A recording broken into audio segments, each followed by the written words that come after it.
Okay, continuing on our adventure today. Let's see any inspirations to give out. Olaf's the only one who's not full on inspiration. If there is any reason for not to get inspiration, or not to get inspiration. Let's see. Olaf, you have been taking some excellent notes. I know both you and Kayan have been taking notes, but Kayan is full on inspiration. So you may fill up on inspiration. Nice. So now I'm a terrible note taker too. Yeah, everybody's got 3 inspirations, and it's really helpful with the inspirations. Please don't hesitate to use them if you feel that you might need it, because it helps offset how bad this dungeon is. Remember, we can only use golden inspiration once per party. Yeah, the golden inspiration is really, you gotta. I'll not be using that to get that beautiful magical axe in the other room. I mean, whoops, that was my outside voice. Yeah, that axe. You saw that axe, but you really don't know the nature of that axe. You are not able to get close there's enough. Big magical death field to get into the room. Yeah. But guess who's gonna roll a nat 20, running through that? That's right, this guy. Okay, you can decide if you want to take that risk tomorrow or when we get. No, it'll be like when we're towards the end of the adventure. It's like, Okay. okay, guys, it's time. Let's say the phrase and go back to Waterdeep. I'll meet you there.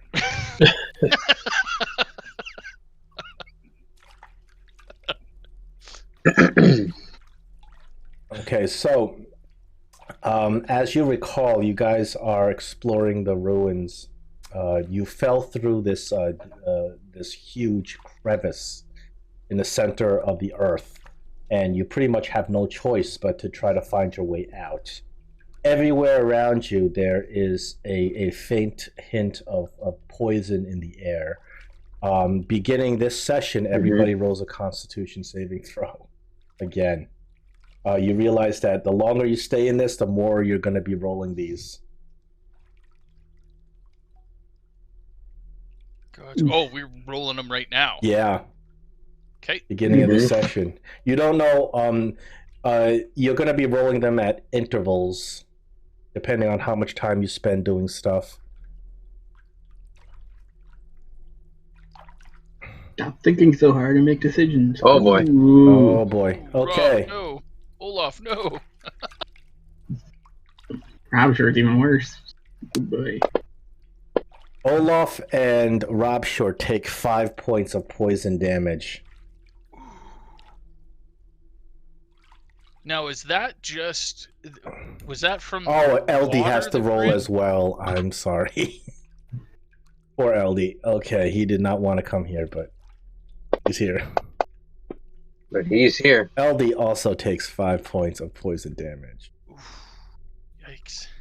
Now, if I remember correctly, that's because we're in this, like, semi-poisonous, corrosive water, correct? No, it's not the water. Or it's like a air. fog. It's like the air. Yeah, the air itself is poisoned. The longer you Hold your stay breath. in this poisonous air, the more you're going to have to roll for these Constitution saving throws. You realize that if you were to try to take a rest here, it would be very dangerous. If you try to take a long rest, that's 8 hours of breathing in this air. A short rest will be 1 hour of just standing there and breathing in. So either way, it's risky anything you do. Yeah, okay. I know we did a short rest right before we left last week, right? We took a quote-unquote short rest when we got here, I think. I don't recall you guys taking a short rest. Okay. Yeah, if you took a short rest, you'd probably be rolling that Constitution saving throw again. So, you realize that the further you go into the dungeon, the more these horrible dangers start compounding. You guys explored a little bit of the dungeon. You went through a couple of rooms. One of the rooms, you found some crustaceans. You kind of just talked your way out of it. The other room, of course, you found that magical axe. The room was dark and there was a sarcophagus in it. You guys activated a trap, and that room is full of this even more toxic gas than the gas you're already breathing. But you guys decide to kind of leave that room. You were not able to retrieve that magical axe. It was on the other side of the room.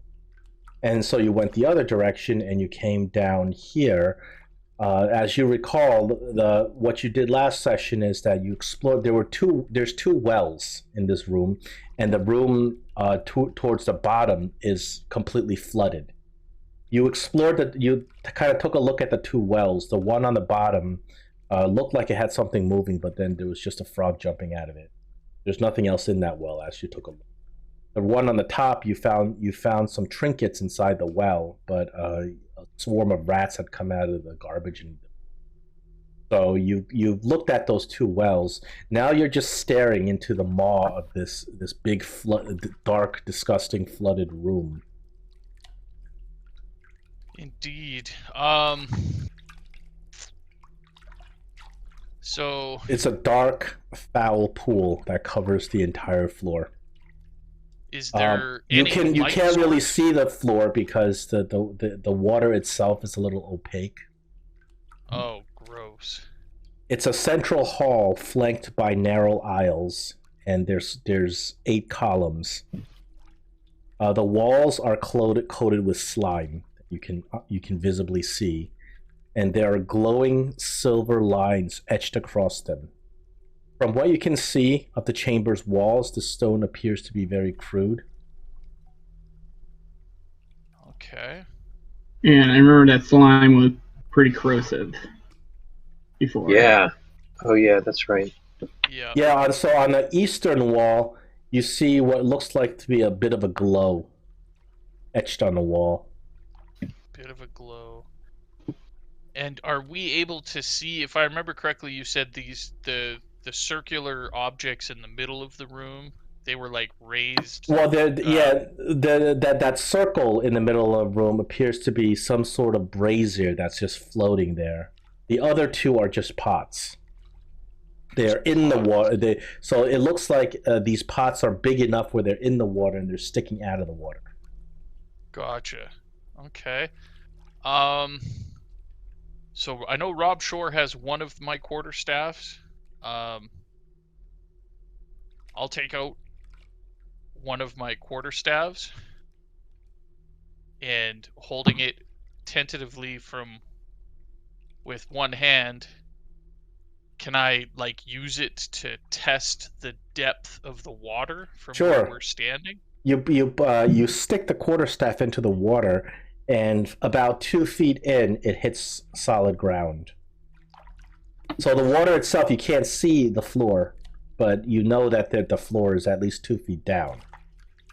Oh, that's gross. But that's plenty deep enough for all kinds of nasties to be in it.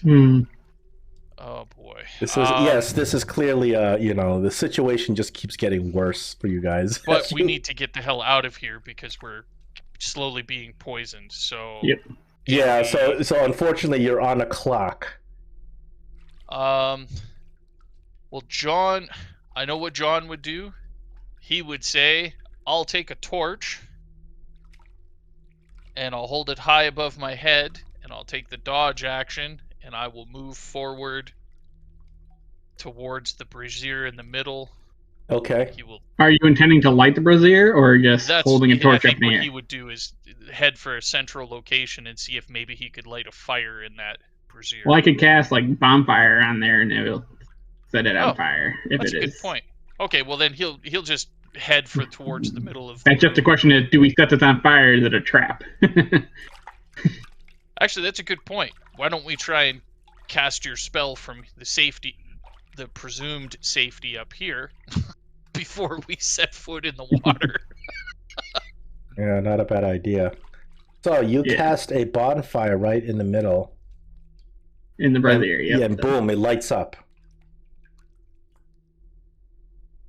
As it lights up, you notice that that little silver shimmer on the eastern wall, in the area of the eastern wall, it appears to kind of move a little bit, and then appears to dip underneath the water. We got a creature over there. Oh, good. You didn't see an obvious creature over there, but you saw that there's a silver light. It was right next to the wall, and then when you lit up the room, that silver light just kind of plopped beneath the water. Disappeared. Okay. Well, I think John would still Lead the way. Yeah, since there was no obvious, you know what I mean, noise or monster going roar, I think he would still take the dodge action and move towards the middle of this room, making his way towards the door that we can visibly see on the other side. I'm gonna So he'll prepare 10 Eldritch feet. Blast. If something attacks him, I'm gonna try to attack it back. Okay, so John's taking a dodge action, and he makes it over to the brazier without incident. The water's about 2 feet deep, so he's kind of up to his waist, and he realizes as he's walking there that the floor is extremely slippery. He has to take very careful steps. Like if he were to try to run, he might just slip and fall into the water. Okay. Is the water burning him or anything like that? No. Okay. The water is kind of foul looking and dark. It's a dark black color, but it's not actively hurting him. Okay. All right. So Well, it's not acid or anything like that. That's good. yeah, I think we better. Alright. Move. Kayan is pretty tall. I will look down to LD and say, you're pretty light. I think I can help carry you. LD jumps in your arms happily. Yeah, I'll kind of try and hold him with. Yeah, he's surprisingly light. He's a small creature, very small creature. He's a cat, so he's surprisingly light. He's kind of sinking his claws into you as you're walking. Easy, no claws. So I'll have him in my left hand, and I'll have my quarterstaff in the other, and I'll just be lightly tap the floor, and then slowly move forward, then lightly tap the floor, and I'll just keep repeating that. So the floor is solid. Unfortunately, there's a layer of algae and slime on it that's super slippery. Yeah, I'll just say, be careful, everyone. It's super slippery. Olaf is just gonna follow in Cayenne's steps right behind him. I would offer you a ride, Robsher, because it's probably gonna be you're gonna be neck deep, but I don't think he's neck deep. He's more like chest deep because it's 2 feet of water. Right? Okay. Yeah. Yeah. It's not that bad. Yeah, I don't think I have the strength needed to actually carry Rob Shore and all his gear. We'd probably both go for a swim. My strength of 8 is not going to help. Oh, that's right. John Ashford looks back at Rob Shore and says, "Do you need a lift, buddy?" No, I'll make my way. I guess I might. Does the brazier look like it's floating? Yes, it's floating. Or is it? Okay, so it wouldn't be okay. It's just it appears to be just floating in the center of the room. It is lit by the bonfire that Olaf cast on it. Okay, so I think I'd come over here and kind of be close to John. And well, Olaf mentioned that when he lit the fire, he noticed the weird, almost silver light or reflection. Or yes, something. That's where that arrow's pointing. That's where it was, but then it appeared to have plopped underwater. Are we seeing any other lights like that or reflections like that on any of the other walls now that we're in the room? No, the other walls are full of that caustic lime that you guys know very well. That green sludgy stuff. It's eating up everything you put on it. You know to avoid it at this point. Absolutely. Okay, well, I'll continue around this side of the. So as you get to that side, you see that there's 2 pots that are sticking out of the water. They are like urns that are large enough where the tip of them is sticking out of the water. Interesting. Do we want to investigate these urns? I mean, tell me. The obvious question is, does it look like there's any latch or lid No. These Or are lock or just anything like that? these are just urns. Just a regular urn. Okay. Yeah.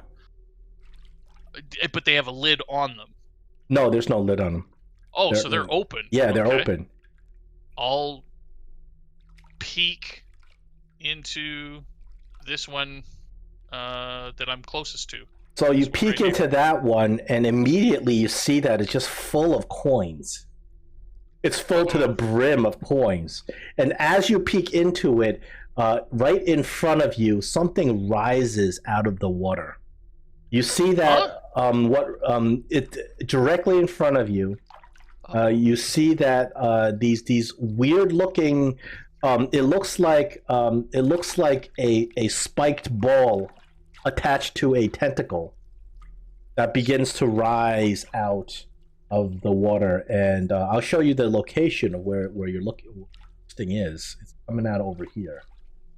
Ooh, I will very slowly start backing up, and I will.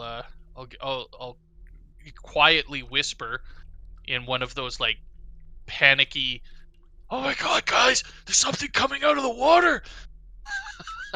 And then, as it comes out of the water, a creature begins to emerge out of the water. It stands itself up straight, looking like this.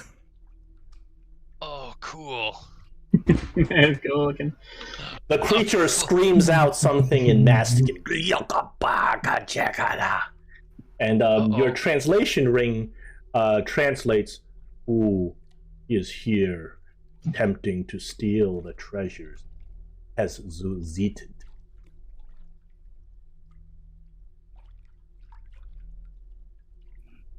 Olaf?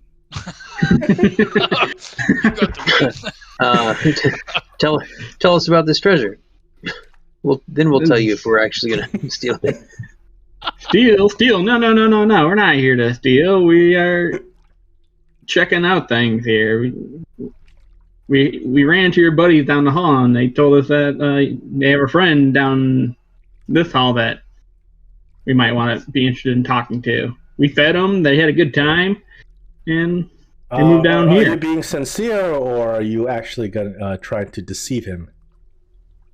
I'm being sincere. I'm trying to persuade them. Okay, you can. Then it's a persuasion. DC is different than if you're trying to lie to him.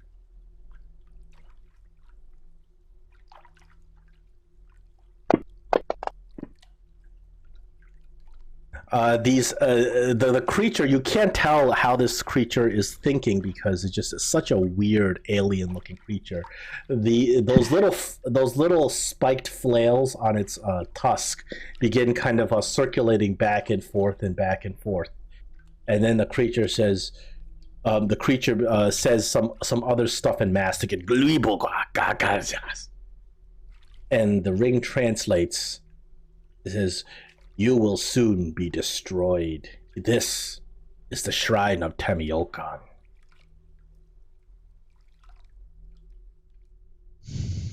The creature's not like approaching you, it just kind of sits there. It is blocking the exit though. Yeah. Can you ask it? What if we just leave? Can we just freely leave? Yeah. The creature says some other things, and the ring translates, "There is nowhere to go." Interesting. Okay. What if Before you destroy us, can you tell us more about who is going to destroy us? The curse of Zotsilaka will destroy you. You will all become Chak.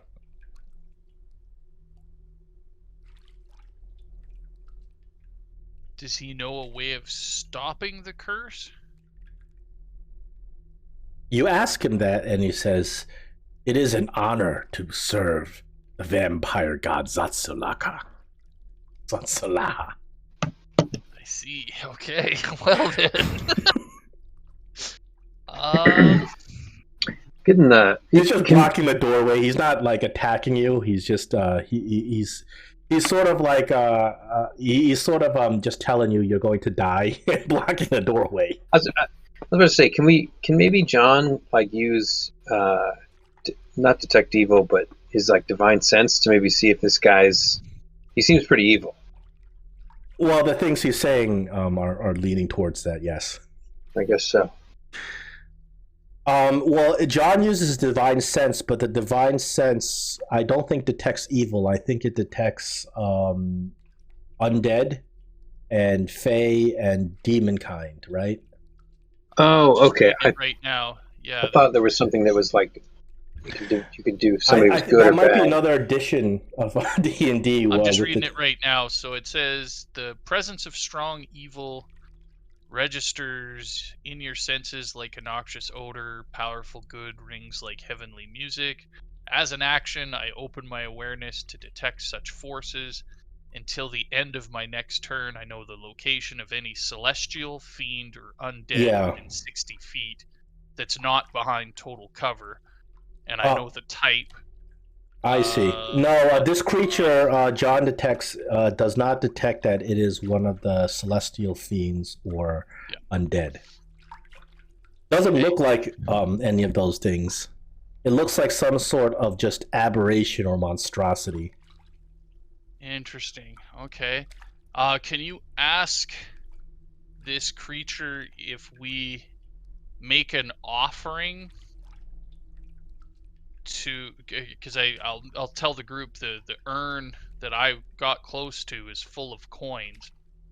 Can we ask this guy if we make an offering, would we be free to continue through the temple? Okay. You ask that through the ring, and you see the creature's those little flails on its head now are kind of like now kind of vibrating a little bit, and a creature says, "What manner of offering can you give the great Tekakal?" Okay. Tekuzis Tekal. Olaf will reach into We his can call him pouch and Testicle pull out. if you'd like. Nice. Olaf will reach down into his pouch and pull out a handful of gold pieces. Okay. I too will reach into my pouch. I'll pull out 5 gold coins. All right. I guess I'll do the same. And just for posterity's sake, we'll say John. He says the exact same thing. So we'll each contribute 5 gold. And then as you show him these shiny gold pieces, the creature actually looks very excited and says, Testicle will accept your offering. You may pass to the tomb of Huracan. And he the kind of the flail kind of just looks at you to see if you're gonna put these gold pieces inside the jar. I took 5 off of John's sheet. I'll take 5 off of mine, and yeah, I'll drop the 20 gold coins in. If do we detect any like? Does he seem sincere? Type of deal? It's almost impossible to tell because you're unfamiliar with this species. It doesn't have any facial gestures. Yeah, it's just a giant snail with these big tentacles on its head. Yeah, I'll walk up to the little. And you can't even get tone or inflection of his voice because it, you know, translation. Yeah, it's translated through this this ring. So you drop the gold inside the urn, and the creature kind of slinks away a little bit. Oh, perfect. Goes back underwater. Okay. And appears to allow you to pass.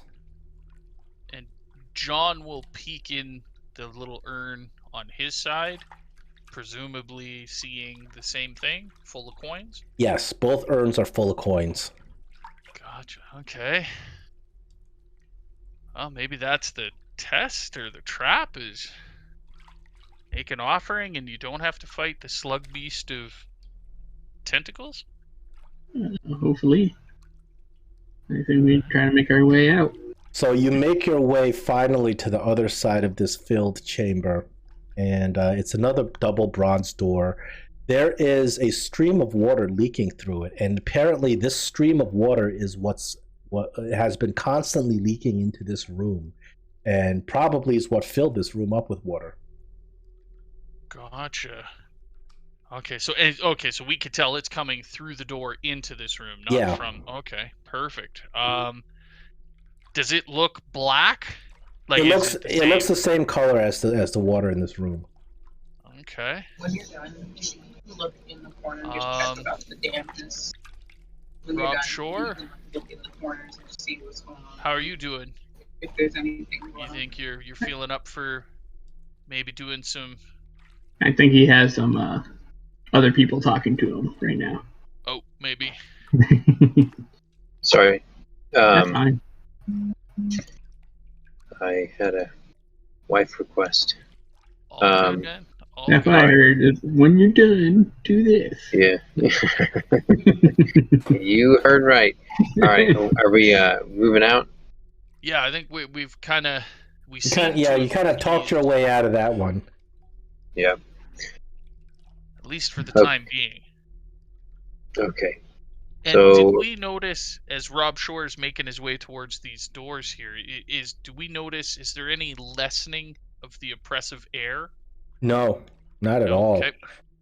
You Darn. guys are trapped in this horrific poisonous gas until you don't even know when. Fair enough. Okay. You Um, get to the the doors double open. doors. It's very similar to the other double doors. There's the doors have a handle that open inward, but Like- there's no lock or anything on the doors. They're covered in caustic slime. No, not these Okay. doors. These are hammered bronze doors. So I guess I just kind of inspect them for any kind of traps or anything. You don't think that there's any traps on these doors? Yeah. I guess I would take a look and see. Yeah, I guess I'll check and see if it's open. The doors seem to be open, and you easily just swing them open. So as you swing them open, it So I opens will- up to a corridor. Remember, north, south, east, and west are warped in this area, so they're running east. The corridor is running east. I will do a stealth check, and I'll make my way down this corridor. Does the So- level of the water drop? Like, is it just a little stream in the middle of the hallway up there, or is it? Yeah, also- it appears to be a constant stream flowing into this room that you guys are in. Gotcha. But Rob Shore isn't. He's not chest deep in this stuff. No, this is just he has solid ground here. There's no. It's, Okay. Okay. So this passageway is also slime covered on the walls, with that stream of water that's just constantly flowing down against you as you're walking up. You hear a sort of a sound of splashing somewhere as you down this whole corridor. Yeah, I mean, I think I would kind of just carefully make my way down this corridor. Listening for this flashing. So you get to the end of the corridor, and what you see is there's a door there. The door appears to be it's a little bit different than the other bronze door. This is appears to be a solid stone door, and the door is sealed pretty tight, and you can see water coming out of this door. That's where the stream is originating from. Yeah, so I think I would do the same thing. And Kind it of. appears that the hinges of this door are on the other side of it. So the door itself is just there's no handle or lock or key or anything. It's just something that opens away from you into whatever room or corridor it originates.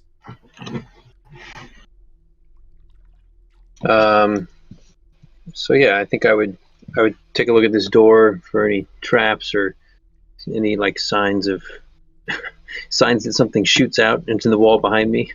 You take a careful look. It doesn't appear to have anything like that. It's Okay, a so I'll go- solid stone Rob, is it door. okay to come up? Yeah, a solid stone door. Yeah, sure. Jammed shut with water flowing through it. On the you can hear on the other side of this door. There's some splashing, gurgling. Yeah, I mean, I guess when I look at the bottom of the door, does it look like the water's like pressurized flowing out? Like if Yeah, I it open this does. door, it's just gonna be there's gonna be like a bunch. You think so? Yeah. Oh boy. Okay, well then. It should be hard to push the door open then. Right? If it's Or does it open out pressure towards us? It opens away from you. Oh, okay. So yeah, we would have yeah, to push against whatever pressure that could be. yeah. So it may not be that bad. If we can push the door open, then Yeah, I mean, if we push the door open, it's not going to fly open. We're going to have to push on it really hard to get it to crack. So yeah, I mean, I think I would try. I get the feeling that I'm going to need somebody else to help. What's that? You need some help? Yeah. My Okay. name's John Ashford, and I like to help. Okay. Then John Ashford may roll an athletics check Athletics check. All right. as he's pushing against this doorway. And I know Seems to be my jammed shut. impersonation of his voice was spot on. I think so too. I couldn't even tell. Athletics. All right, here we go. Ooh, he pushes and pushes and pushes, and the door doesn't budge. It's this air. He'll reach into his backpack and he'll pull out his crowbar and go, stupid door, it's not going to get the best of me. And he would like to try again using his crowbar and gritting his teeth. And He can try again. right. And Cayenne, hearing him grunt and groan, is going to peek his head around the corner and go, "Hey, buddy, can I lend a hand? I got a crowbar too. I'm not that strong, but I can help." And would Cayenne be able to assist him? Sure. All right. Now, would that mean he makes that check with advantage? Sure. Excellent.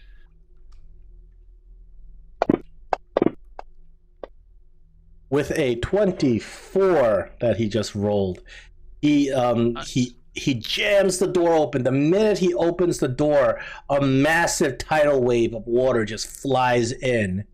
Oh no! Everybody does a strength save.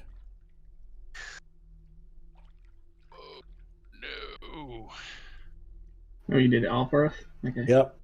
Oh, you did it for us. Okay, Yeah, sorry. yeah. Rolled it a set. Oh, wow. What's the chances of that? I rolled the exact same. Okay. Strength save coming in. No, you don't have to roll it again. Sorry. You did it for us. John Ashford fails, and unfortunately I have to roll one for poor LD. I think poor it's LD who is. Mage hand to go grab him real quick. Well, wait. He's like a sneaky ninja. Can he do like some backflip stuff and? You can't backflip out of a corridor of water. That was worth a try. Okay, so the two people who did not successfully save are John Ashford and LD, and they will take a little bit of bludgeoning damage as the water smacks them in the. Oh, that's a lot of bludgeoning damage. Oh, damn. Ouch. And John Ashford has resist 3 bludgeoning, so he takes 1 damage. And as the water flies at them, they get swept up and they get carried out.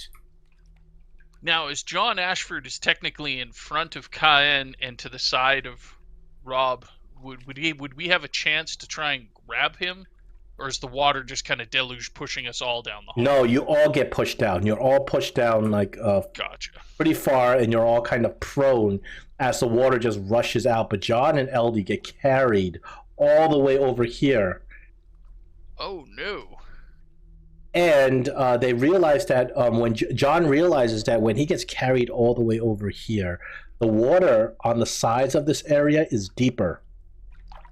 The floor is deeper than the middle of the area, and John is just like sitting there trying to swim. LD is miserable, trying to keep his head above water. He hates water. John will give a yell out, "It's deep here! It's deep!" And he'll try and swim back towards the brazier. So as he's trying to swim, testicle pops out. Uh-oh. And you hear testicle yelling, "Liuotagago!" And the ring translates, "You've invaded the sacred space of Tetzizikagawa." Tesku Ziz Tikal. No, we didn't want anything to do with the testicles. And the flails are kind of getting ready to, they're lighting up. They're actually glowing. John, seeing the foul creature, I don't think John is close enough to hear the ring translate this, but I think he would be smart enough to detect how hostile. Entity. Yeah, it looks pretty obvious. This creature looks like it wants to attack. Swimming, and not having sure footing under his ground. Can he take the dodge action while treading water? Yeah, sure. Why not? I don't see why not. Yeah, because he realizes that big trouble in Little China's coming, but he can't really do anything about it right now. So he's just going to give a yell out and say, "I think we're in trouble," and look at LD and say, "Run." And all right, so he once he gets about 10 feet away from the wall, he catches the ledge, and he's just barely gotten himself up. And this creature looks like it's getting hostile. Anything you want to do, this creature looks like it's about to attack.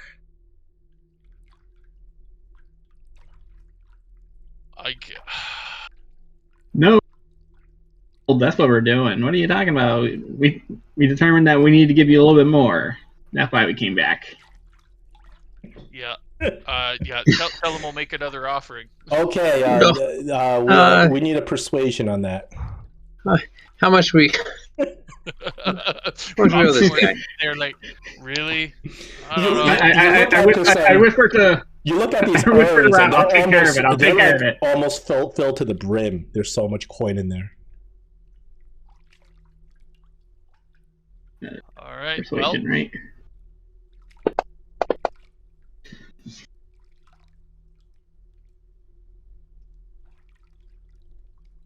The creature looks agitated for a moment, but then says, "I want double this time." Tell him half of what are original, and we'll leave here peacefully. Oh, you need another persuasion on that. Yeah, that came from Cayenne through the ring. I wasn't able to get that in time, I would say. No. You need another one with disadvantage. Oh, it's definitely a disadvantage if I'm making it.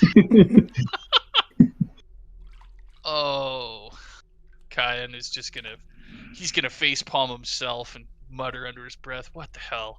Keep your mouth shut." Oh, not bad. But did you have to roll it again? It's disadvantage. Oh, that's right. It's disadvantage. Yeah, sorry. That roll wasn't bad.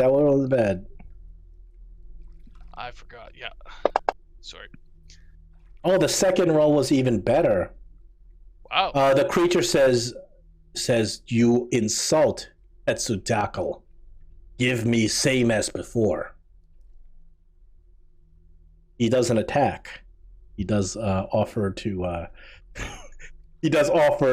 not be hostile if you give him the same as you gave before. But you realize that this is the end of this bizarre creature's tether, and will attack if you try to negotiate further, probably. In a quiet whisper, I'll even hold up my hand so he can't see my mouth move. I'll whisper towards Rob Shore and Olaf. What do you guys think? Well, You want to take on this snail creature? I go into my own pouch and I pull out the amount that we had from all of us before. I give it to Robster and I say, pretend to put it in that urn. Because I know he's such a sneaky boy, he might be able to pretend to put it in the urn. How about that guy? Oh, yeah. All right, let's try it. You know, it's not that much gold, I mean. But I think it's the principle of it, right? Exactly. It's it's paid already, damn it. Okay, what I need you to do is you're going to walk over to the urn, and you're going to roll your sleight of hand contested to this creature's perception. While this is going on, would LD be able to kind of swim towards the middle of the room? LD is not interested in getting himself into trouble. He's not like Meepo. He's a little bit smarter than that, but he can't avoid the poison gas, obviously. No, gotcha. He's just going to slowly do a big circle around the room to try and get back over here by us. Okay, I need a sleight of hand from Rob Shore as he pretends to put the coin contested to this creature's perception. You got this, Rob. Yeah. Oh, yeah. I've been waiting for this sleight of hand.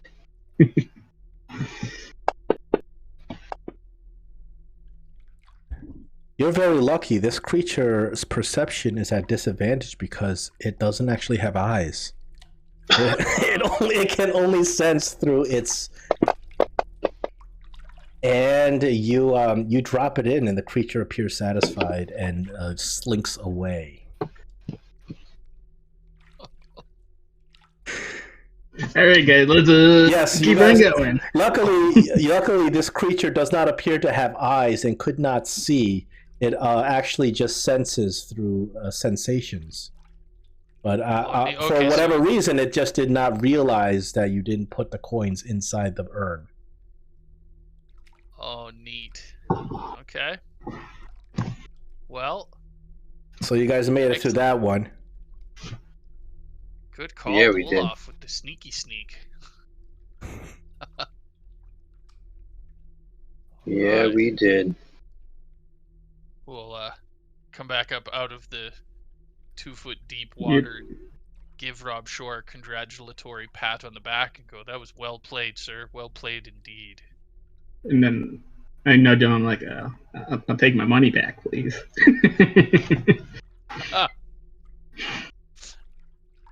Awesome. All right. I hope Roger say, I actually dropped it in there. So you go back to the room, and now the door is open.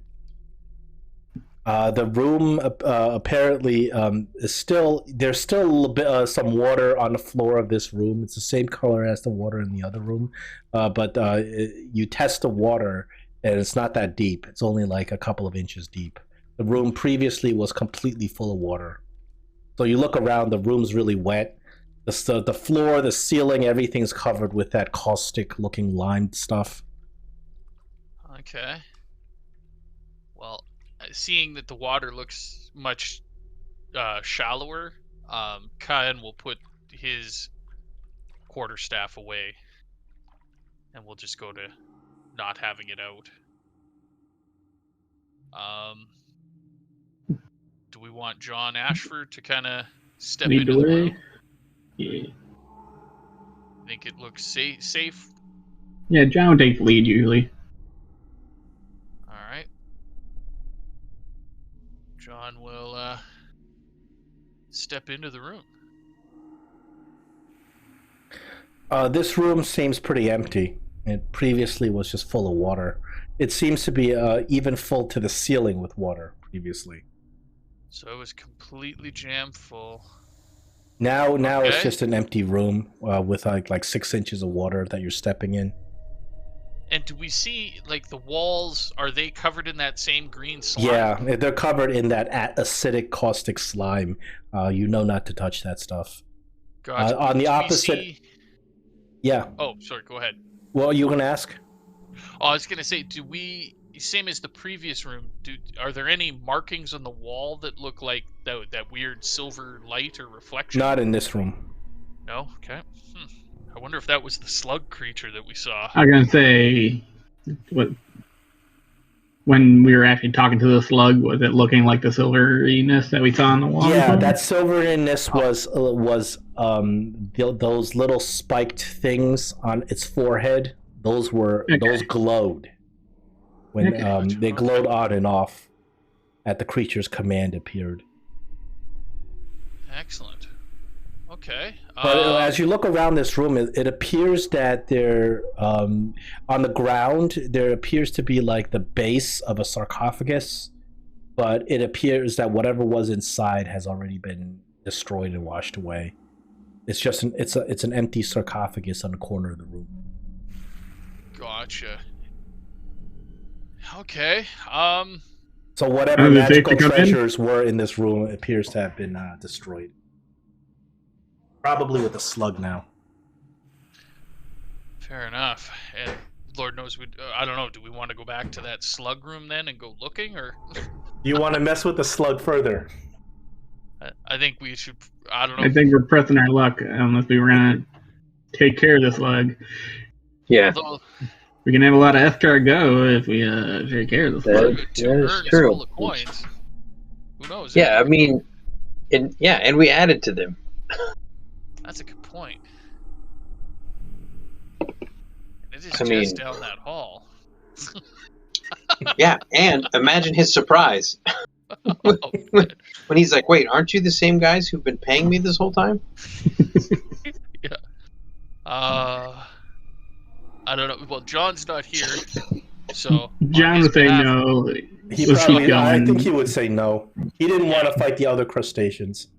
Yeah. True. Do we see anything of note on the stairs at the door? Nope. Or is it all just? It's all full of this caustic slime. This area was completely flooded earlier. Yeah. Before you open that door.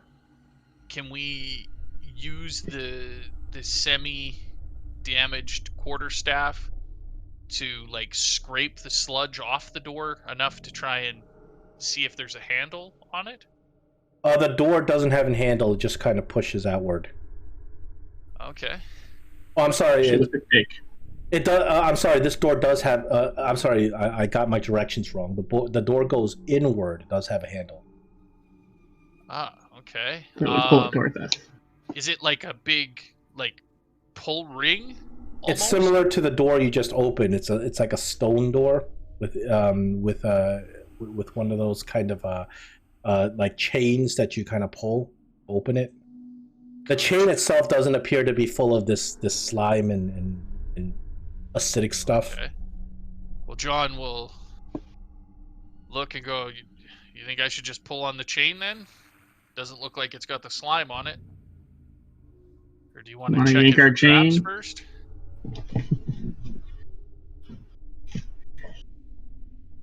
I don't know. I mean, I could see a trap surviving in this being completely submerged, but who knows in this cursed place? Yeah, I mean, I think the same. I think the same thing. I mean, I guess we got to remember, like, we're downhill from this thing, so I would imagine, like, more water would come. Yeah, like, I don't know if we want to just get. Yeah, there is still water streaming from underneath the door. It doesn't appear to be as pressurized as it was before. This is more like a trickle of water coming through beneath the door, down the stairs into this room.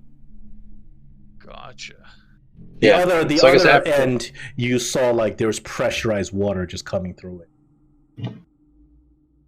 Yeah, so like after inspecting, after inspecting this, I think I would open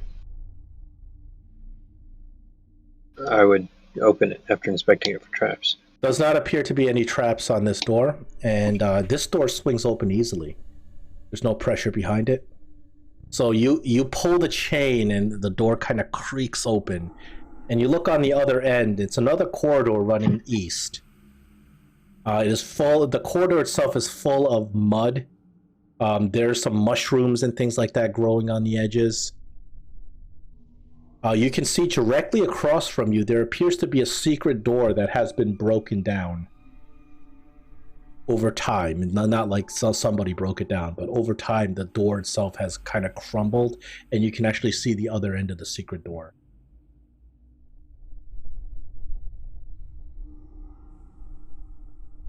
Who wants to take the lead going into this room?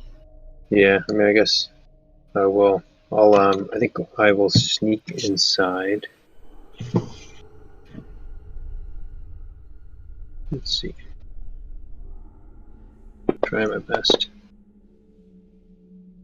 I'll take a look down this hallway.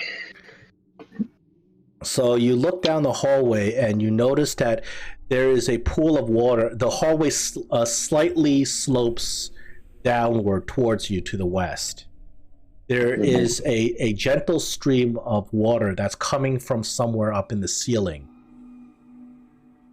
And it's just constant, like, dripping water, and it gathers in a pool in the middle of the hallway, and then the pool itself is overflowing and flowing downwards.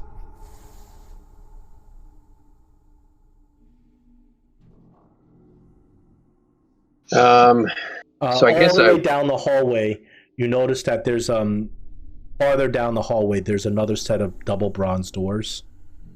And then directly across to the south, there is it appears to be a secret passage that has been opened over time. Okay, so I'll go down this hallway. I would want to inspect this, like, kind of hole, see where the water's coming from. The water is dripping down from the ceiling. Okay. It's not dripping fast. It's just a constant drip over a long period of time. Okay.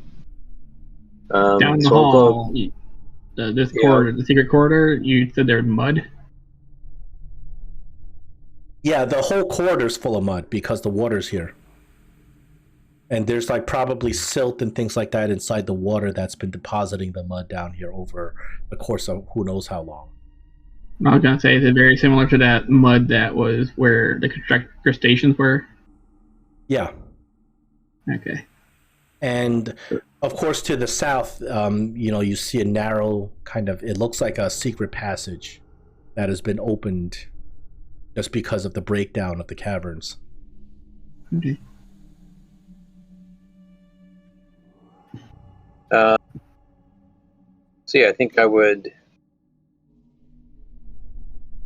go down and inspect this door. Give me a perception check around the door.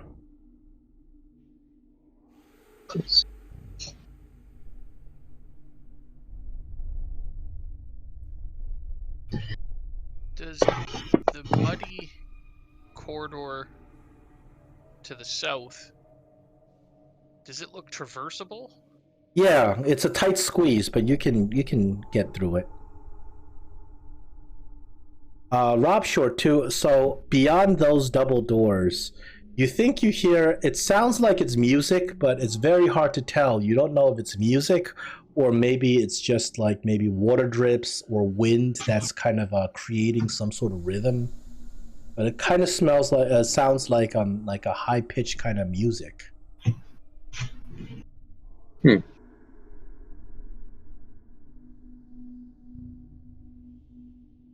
I guess, and as I get closer, it increases.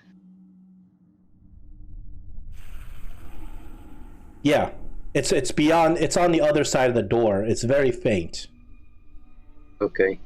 All right. Well, then I guess I would just inspect this door and for anything else suspicious. The door, like the previous doors, is one of those hammered bronze doors. It does not have a keyhole or lock, and it opens outward towards you. You have these this chain that you pull to open the door. Okay. Well, then I will check it and open it. Okay. You open up the door. I want a perception check as the door opens.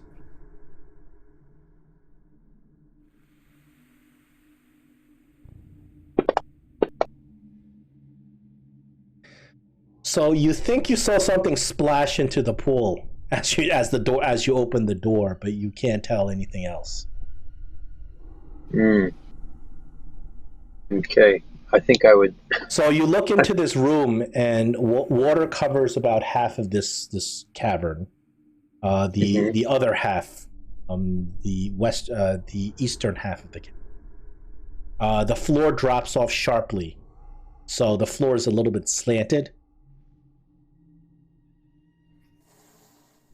So I think I would definitely like motion to the group to get up here because just You want to be by yourself over there?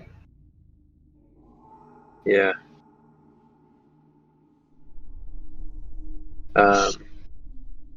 And maybe see if I can keep like eyes on where I saw this thing. What's going on, Rob? What did you see? Yeah, something jump in the water. Uh-oh. All right, I think. Anyway, I got your back, John. Did it look big? I don't think so. I mean, medium. I don't know. I didn't really see it. All right. John, Get your coins ready. Will Gideon be like, Yeah, it seemed like it was kind of not like it was like it wasn't like massive that whatever splashed in there. Perfect. Well, John will step into the room then and see. Interesting. Okay.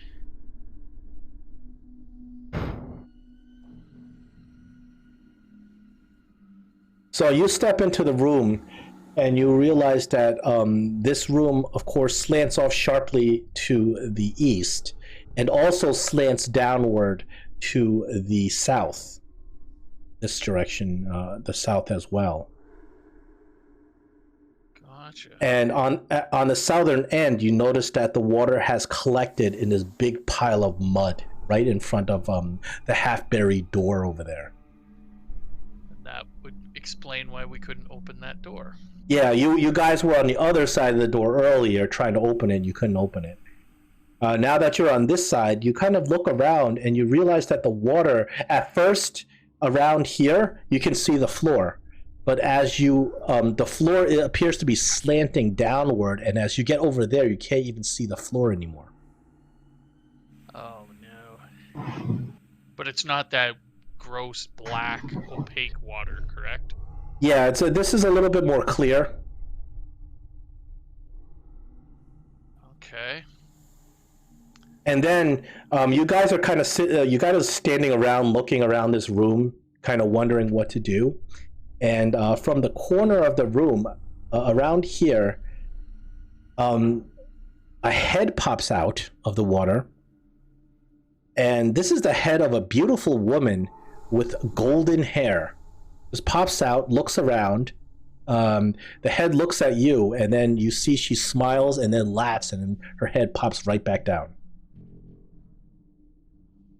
Smiles and laughs. Did It's a everyone see that? silvery chuckle, like splash. We came in, we saw statues along the Piranha River of mermaids, right? I don't think you saw statues of mermaids per se. I remember mentioning a mermaid somewhere, or... Oh, no, and when we came in, there's a bunch of little figurines, and we saw figurines of little mermaids, right? Yeah, in the first room, the figurine. Yeah. Can we use the ring of communication to call out a greeting? You do whatever you'd like.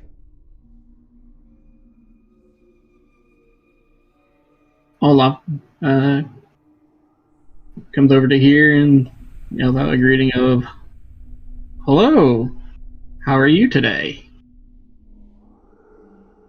The head again pops out, and now this time from this direction. Now the head pops out, and you notice it's the head of a beautiful woman. And again starts laughing, and then the head says something, lick lick back. And it translates from the ring. It says, "I think you are cute," and then plop, it goes back down.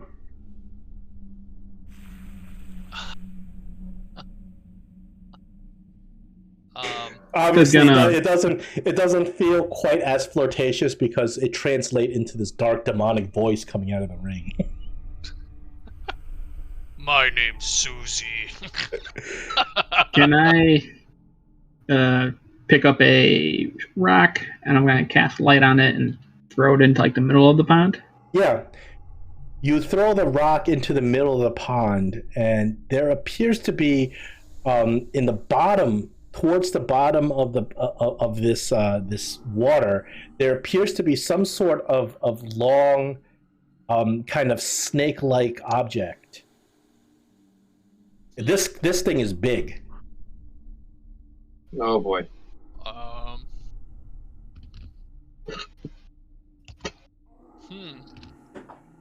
Can we tell? Does it? So, but right after you do that with the water, a big stream of water comes up. It kind of it's like it funnels itself, and you see a stream of water comes up. It funnels itself. It morphs into a hand, and the hand just slaps you with water, and then you hear that creature chuckle again.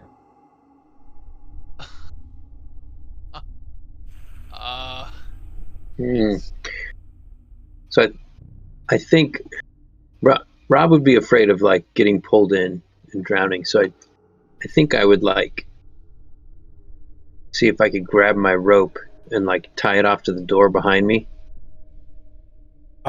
Sure. There's like a handle and that chain you can tie yourself to. Yeah, I might, at least have my rope available in case I get dragged in. Yeah. Go ahead. No, after you, man. No, I don't think I had anything to say. I guess I was just saying, we maybe could talk to it.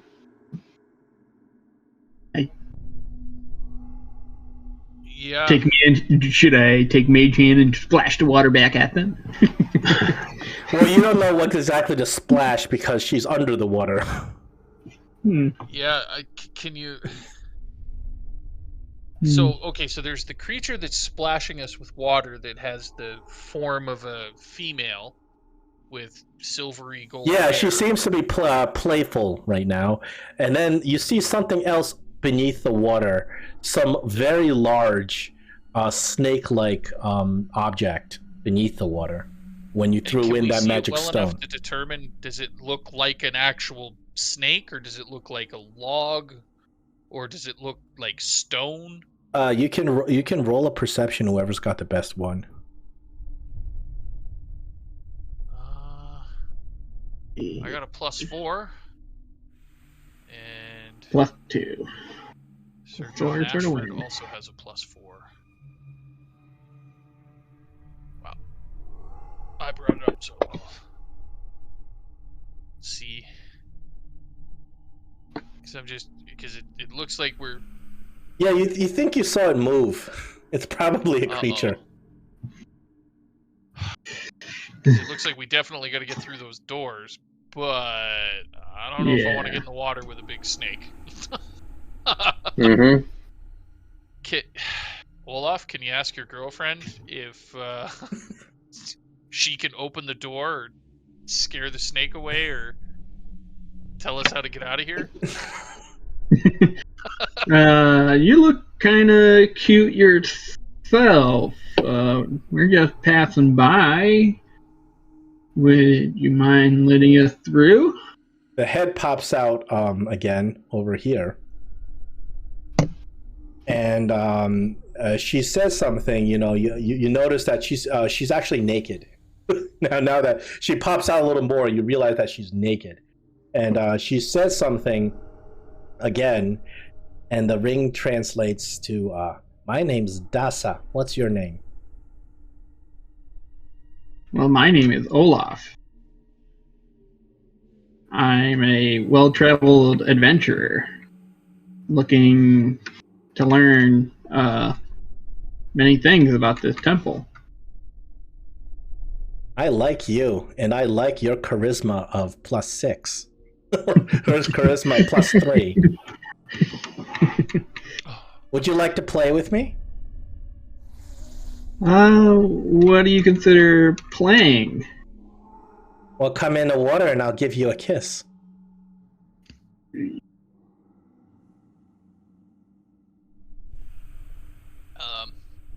I know I got some swagger guys, but that's a little too easy. Give me a kiss and I'll open the door. Ask her to open the door first. Can you, we're not sure what's on the other side of the door. Would you tell us what's on the other side of the door, or open it up and show it to us?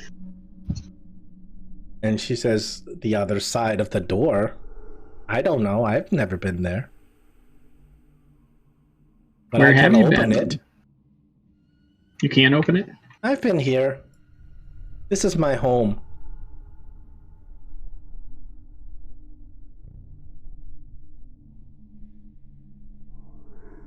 Huh. Hmm. Can you ask her to come out here and play? Because we don't play so well in water. I don't play so well on land.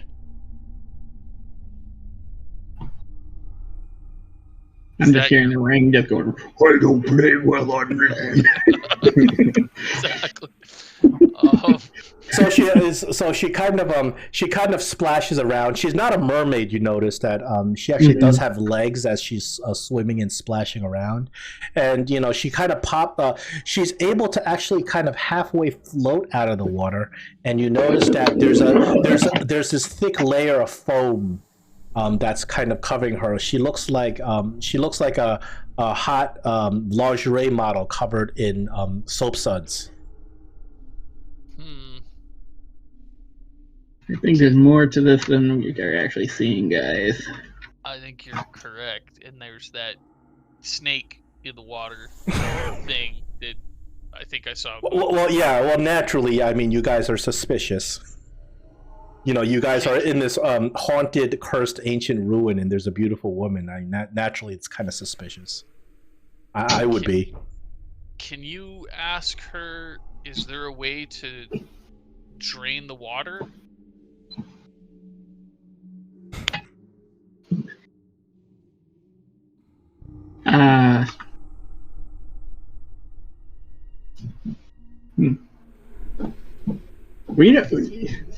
We would love to come join and play with you. Just see my little scrawny legs and arms. I can't swim very well. Is there, can we make the water shallower? Absolutely not. The water is my home. She's splashing around. What a shame. Well, is the snake thing your friend? Or is that you? Pet? Or your guardian? Or your significant other? She says, she turns to you, she's like, what snake thing?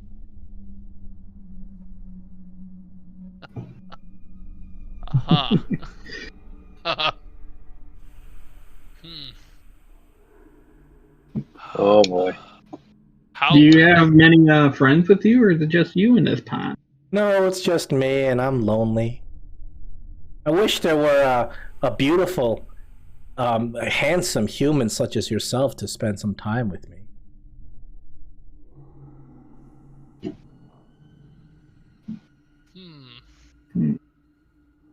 Come on, just a kiss, and I'll open the door.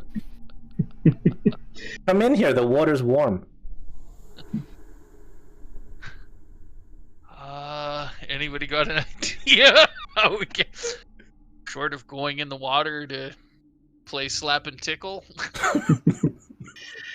Oh boy. I can maybe hopefully illuminate this creature a little bit better with fairy fire.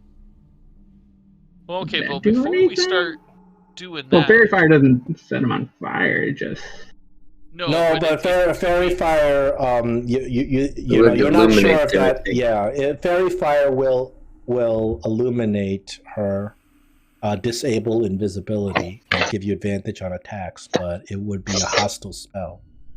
Yeah, I could see that being construed as a hostile action if we start actually casting spells.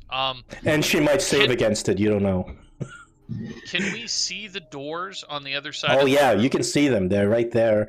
The doors are partially covered with water, so you think that if you open the doors, the water might drain out. Okay, do we see handles? She said lock she would bars? open the doors, right? She said she opened the doors, but in exchange for a kiss. Yeah. Now, yeah, the doors open outward, away Away from this you. the from time? us. Is this the time for Eldie to shine and give her a kiss? Be the one? Sorry, was I the only one thinking that? Believe it or not, no. She's not attracted to LD. His charisma is not high enough. Well, She's not even attracted to John. His charisma is not high enough. She's only attracted to Olaf, it appears. only to Olaf, eh? She specifically likes Olaf, it looks like. Okay. Well, I'm gonna... Let me see.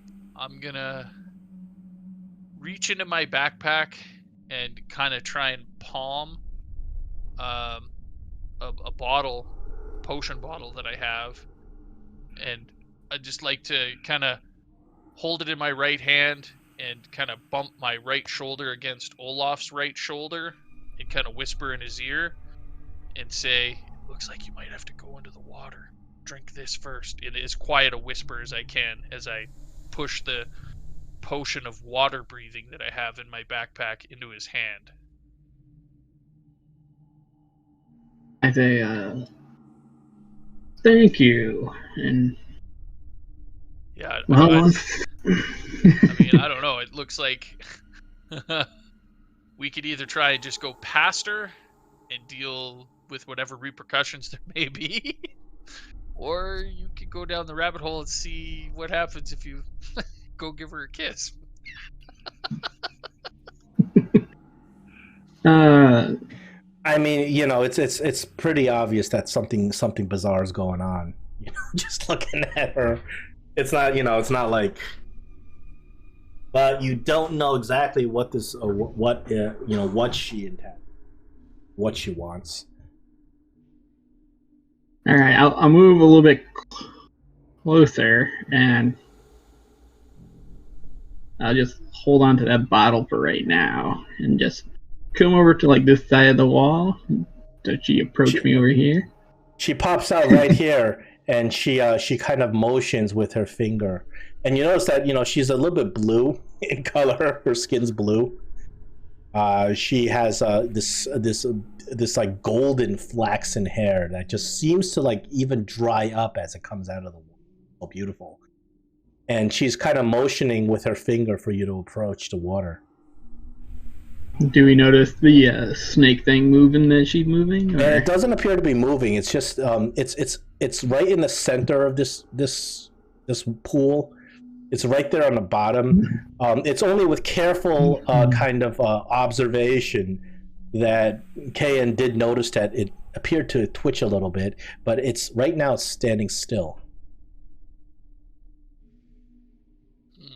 I say, how about we meet halfway? How about I come to the edge and you come to me? And because, like we said, we both don't do good in either areas of. All right, so as you get to the edge of the water, she kind of just rises up in the water, and you see her full body, her full naked body covered in this kind of a bubbly foam, rises up, and she appears to even be like only her feet are buried in the water, and she floats towards you with her arms outstretched.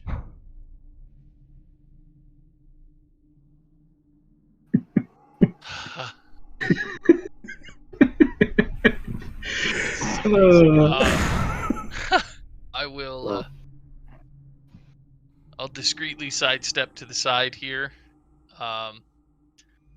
just right up to the edge, just so she can't see my right hand, and I'll slowly take out my hand crossbow. You can do a sleight of hand against her perception, because you know she. It is something Gotcha. that Like, you have I'm to. not pointing it at her. I just want to, you know what I mean, block half my body around the hard edge of the thing and just slowly take out my hand crossbow to get ready. Well, you may roll a stealth instead because you're doing something. You're doing something a little surreptitious. So she just to see if she notices.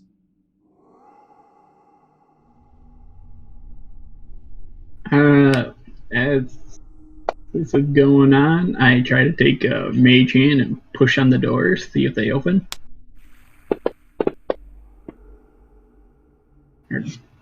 Ooh, Kayan, she noticed that you were doing something sneaky. Boom! She does a backflip right back into the water and disappears. What? Honey, where are you going?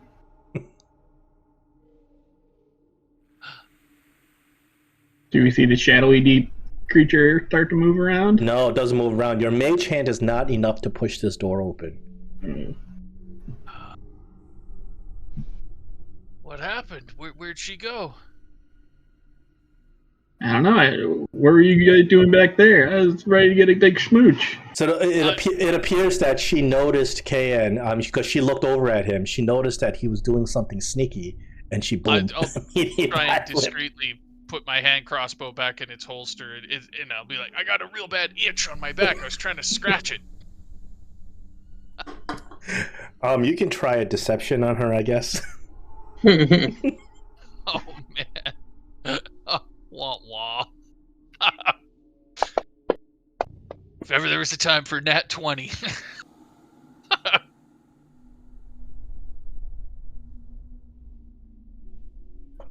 Uh-oh. I've seen her pop back out of the water, so I don't think that worked out very well. So what happens is that you notice that magically the water that was previously on half of the room, now it magically begins to rise rapidly. So the entire room itself is covered in 6 inches of water. And as this happens, Olaf, I will give you one roll to avoid this. Uh-oh. She pops out on the other side, attempts to grab you and kiss you without your consent. She tries to do a Cuomo. Oh boy. Oh, wow. Now, Olaf, I will allow you to do a dexterity saving throw to kind of bat her away when she's trying, because you didn't even see her pop out. She was completely invisible until she popped right back out. So you may do that. Oof. All right. Olaf, she plants a big smacker on you. You do a Constitution saving throw. Woo! You're good. So you do take damage, but you do not get the effect. As she lands a kiss on you, you realize that her lips, her whole skin, there's just acid all over it. Oh, that's a whole lot of dice. Oh, whoa! Ooh. But you do not have to suffer the other effects, and now we're in initiative. I'm dying. Oh my gosh. Holy shnikey! The kiss Olaf actually is unconscious after that kiss. Wow. Right, we're rolling initiative? Oh, we are in initiative. Are we rolling it? Yeah. You guys have an initiative assigned. If you want to go by your initiative, the enemies will be going first, I think. So yeah, I mean, maybe you want to re-roll. Initiative Yeah, you maybe like 2 or 3 combats ago, I think. Yeah, I know. So this is old initiative. Roll So it up. Roll it up. Gotcha. Holy moly, Olaf, your girlfriend's crazy, dude. I don't hear all this. I'm already knocked out. Oh, that's right. Now, one hell of a kiss. Yeah, no means definitely not no with her. Okay, so LD is first on initiative. LD, seeing what's going on. LD screams out a distraction to this creature. Creature fails and she is distracted. Oh, fantastic. Robshire, you're up. Let's see. So I will. You can sort of just drop your ally with a kiss. Yeah.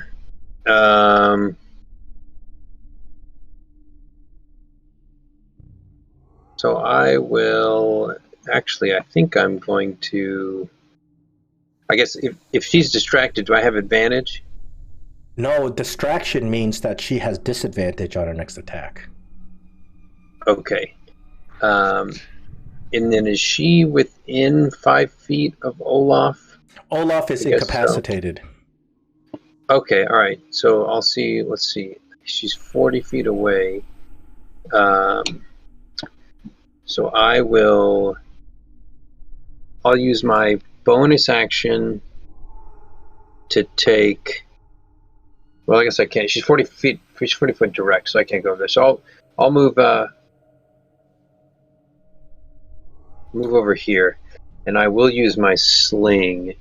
And see if I can hit her with a walloping bullet. So let's see.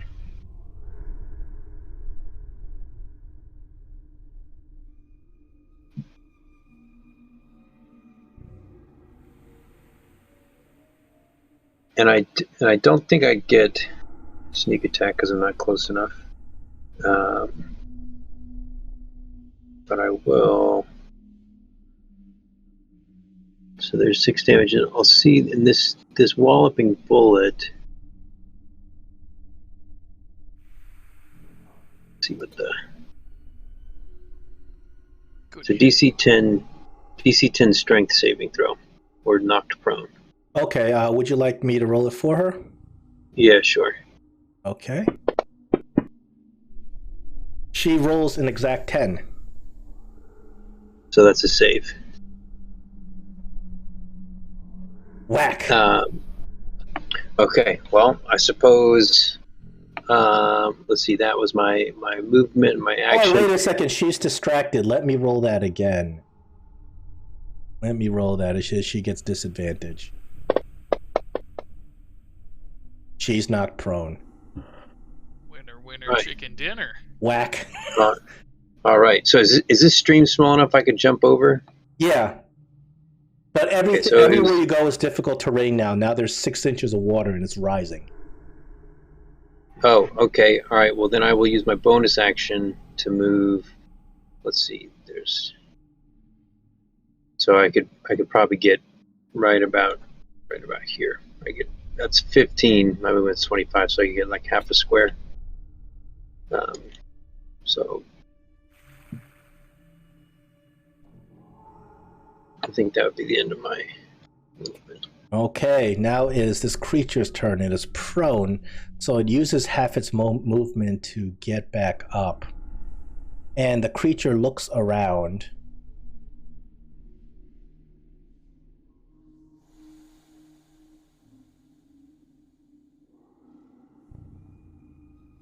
It raises one hand and now lets out a shrill scream. And it looks at you, Robshire, that you just smacked it in the head with a walloping bullet.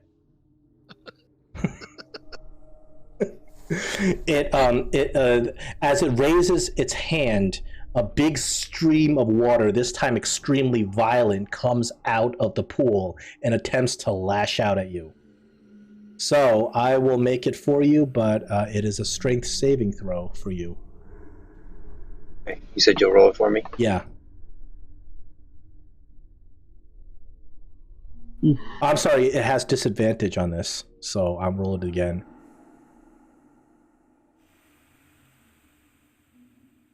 You succeed. The water smacks you right in the face, but you succeed on it, and you only have to take half the damage, which is still pretty nasty. Uh-oh. Oh, jeez. Did you you took 7 damage or 6 damage? Yeah. Okay. As right after the Yeah, go ahead. Yeah, I think the damage is already subtracted. So right after the creature does this, the rest of its movement, it jumps in the water, and you realize it just completely vanishes and disappears.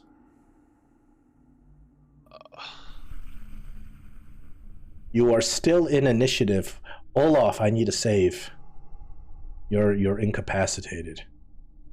Honey, where'd you go? Oh no! Oh, Olaf double fails. Oh boy. Okay, John Ashford. Play him well, man. Let me see here. Whoops, I targeted. Let me select John Ashford. So, get off of Cayenne. What the hell? There we go. It's 25 Remember, feet. everything is difficult terrain right now. Can I get to Olaf's side? Do you have this? You have the speed? Yeah, he's got 30 normally. No, he doesn't. He can't. Oh man, that's right, because it's half the speed.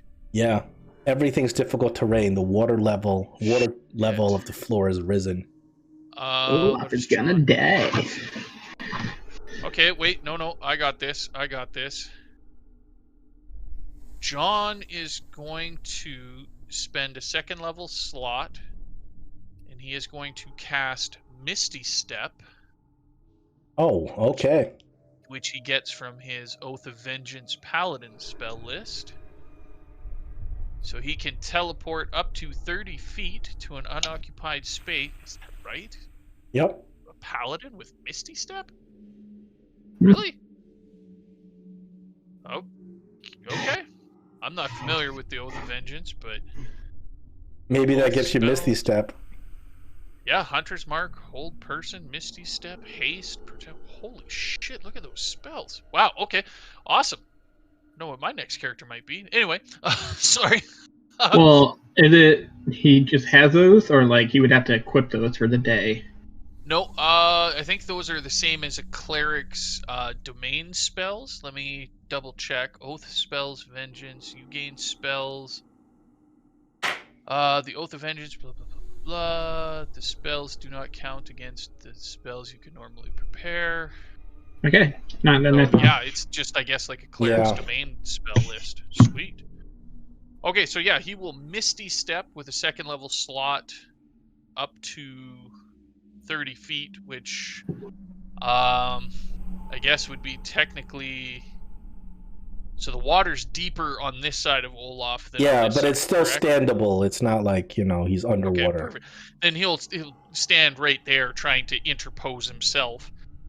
So that's his bonus action to Misty Step. He will then lean down and use... Lay on hand? Exactly. I don't know how much he has left. He has 1 check mark left. I assume that means 5. I don't know how he has how it coded on his sheet, is in chunks of 5. Okay. And he has 1, 2, 3, 4, 5, and it's 5 times your right best. Sorry, guys, I'm not. No.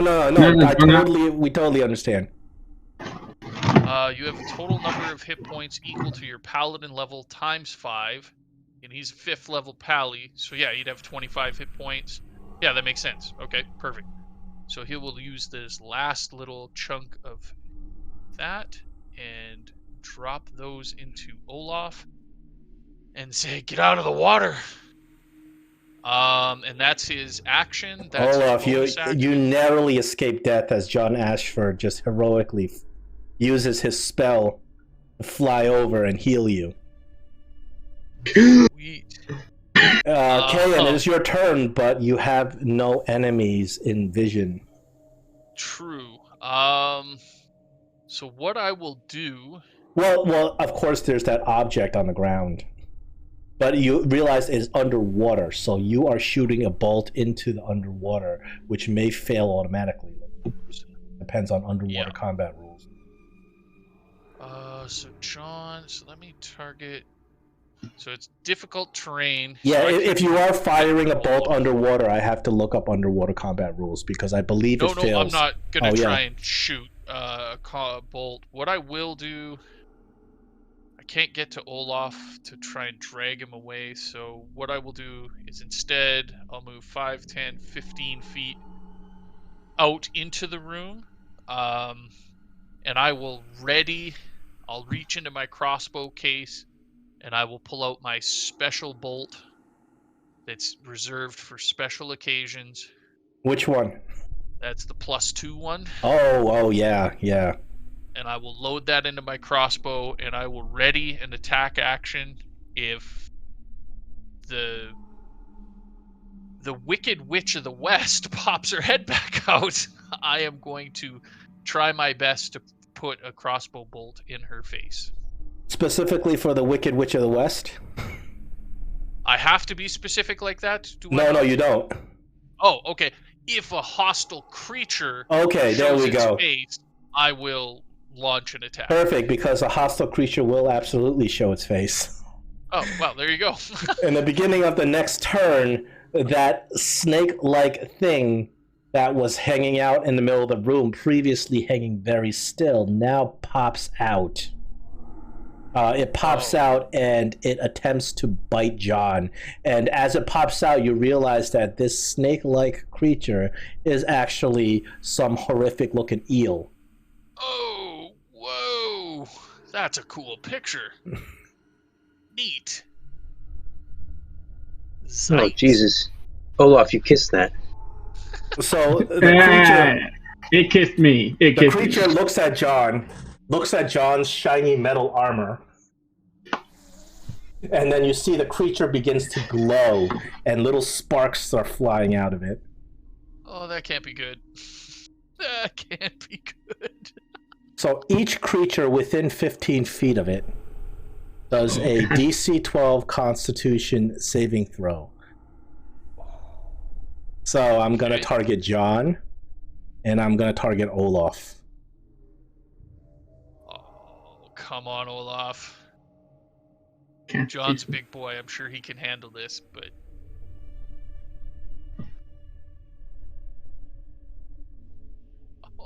Oh my goodness.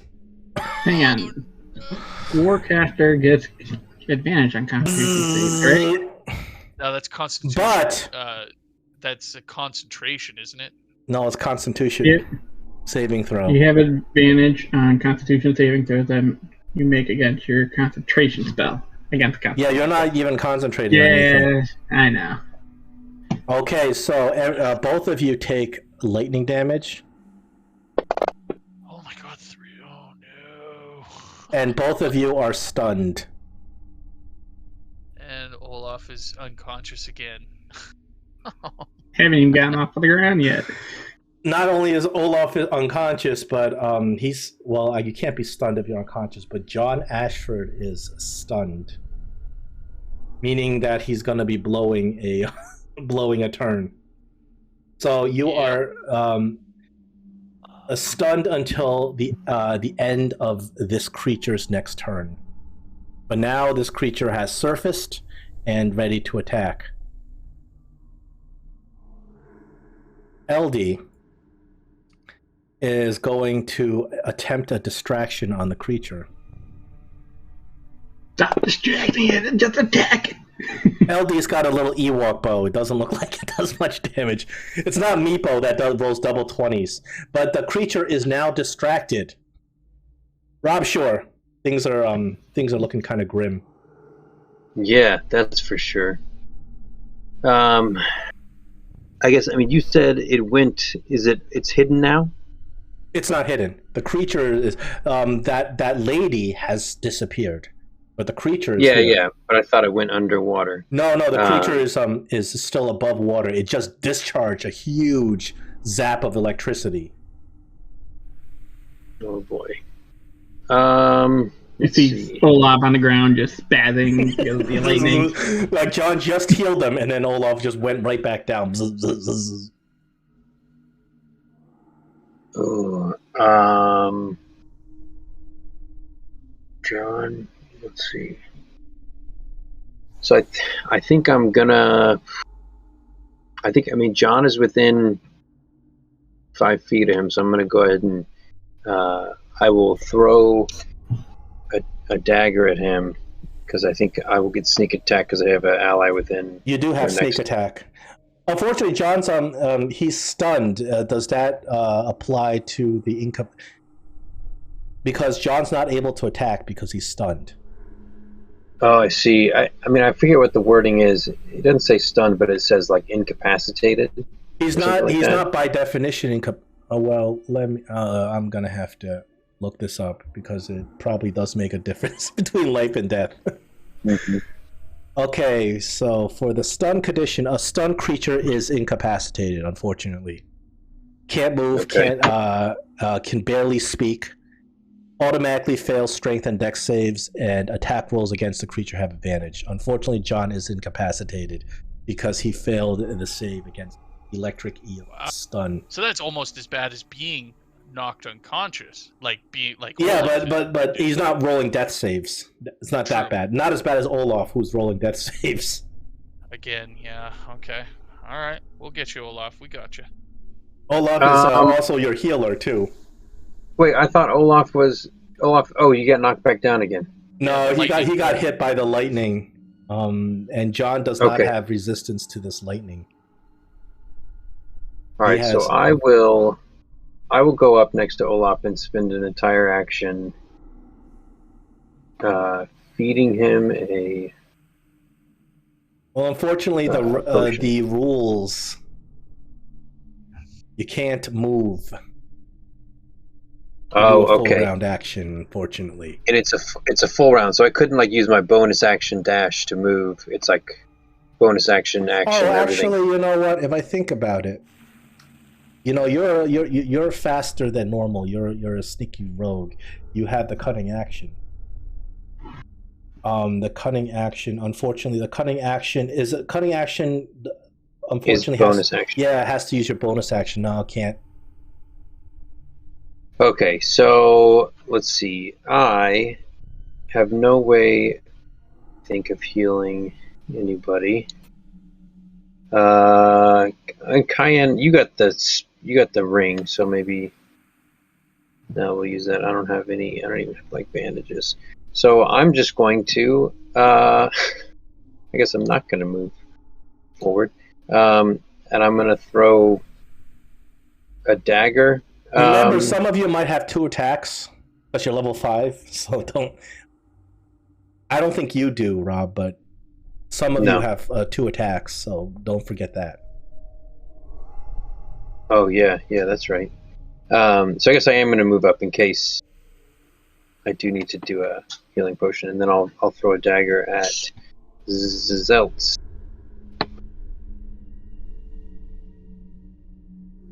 Yeah, you don't know its name, but you know that it's bad. Okay. I guess I switched to darts. Ooh. Oh, that's not good. Oh no. And then can I throw an offhand dart as well? Of course. Can't do any worse than before. Well, that hit. Hey, that hit. You got it. You sink a dagger right into this creature's neck. All right, and I'll pass my turn. And Olaf, you got one more roll to make. Okay, so now that there is 6 inches of water all throughout the room,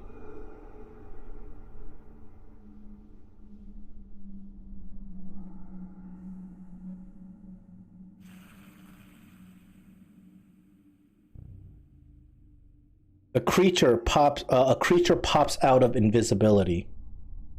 You know her very, and Kayan, you may take your ready to action because it pops out right next to you. Oh, gotcha. Did you want to? Yeah, I forgot too, but I just remember now. Oh man, it's not allowing me to uninvisible it. On. It briefly flashed on the combat tracker. There we and go. then It pops out, so you may take your ready to action first. Yeah. Okay. Well, I will hit her with my attack then. Now, here's a question. Because it's my readied action, I would be able to use my superiority die on the attack? Not only that, but you get 2 attacks. That counts because your second attack is part of your first attack, and you're level 5. Oh, well, there you go then. Alrighty. So yeah, I will loose my special bolt in the hopes of landing a good clean hit to this wicked, evil witch's face. Because she pops out, puckering her lips. Oh, no. Oh, that was a 20. It was almost a 20. Oh, man. All right. Well, so plus 12, I mean, you're not going to miss. No, fair enough. So I am going to see if she is a wise water creature. Fuck, she is. Damn it. Okay. So no getting frightened of me, but maybe after she takes that to the face. Oh. Ooh, that hurts. That hurts. Damn. All right. So that's my one and only +2 bolt. I will reach into my crossbow pouch, or crossbow bolt pouch, and pull out a +1 bolt. Quickly reload, point it at her, and let loose a second shot. You rolled a 1. You were complaining last time that your attack bonus was too high. Well, it wouldn't matter. I could have a +50 to hit. No, 1 is not an automatic miss in 5th edition. Exactly. So, it wouldn't matter what my plus to hit is. 1 is a 1. Yeah, you rolled craptastic damage. Yep. Hey, that's my ready action. Okay. All right, so you take your ready action. Now it's her turn to return the favor. She has this glowing. Her hand is glowing and it's wet, and there's this water dripping out of it. And she attempts to throw this glowing water right into your face. Uh-oh. I don't like what you did to my friend. She smacks right in the face with a blinding acid. Oh no. You get hit with 15 damage, plus you are blinded. And now he's in rage mode and will just keep on attacking her without recourse. So the blind lasts until the end of her next turn. Fair enough. Once she does this, she is going to attempt to do a recharge on her kiss. No recharge.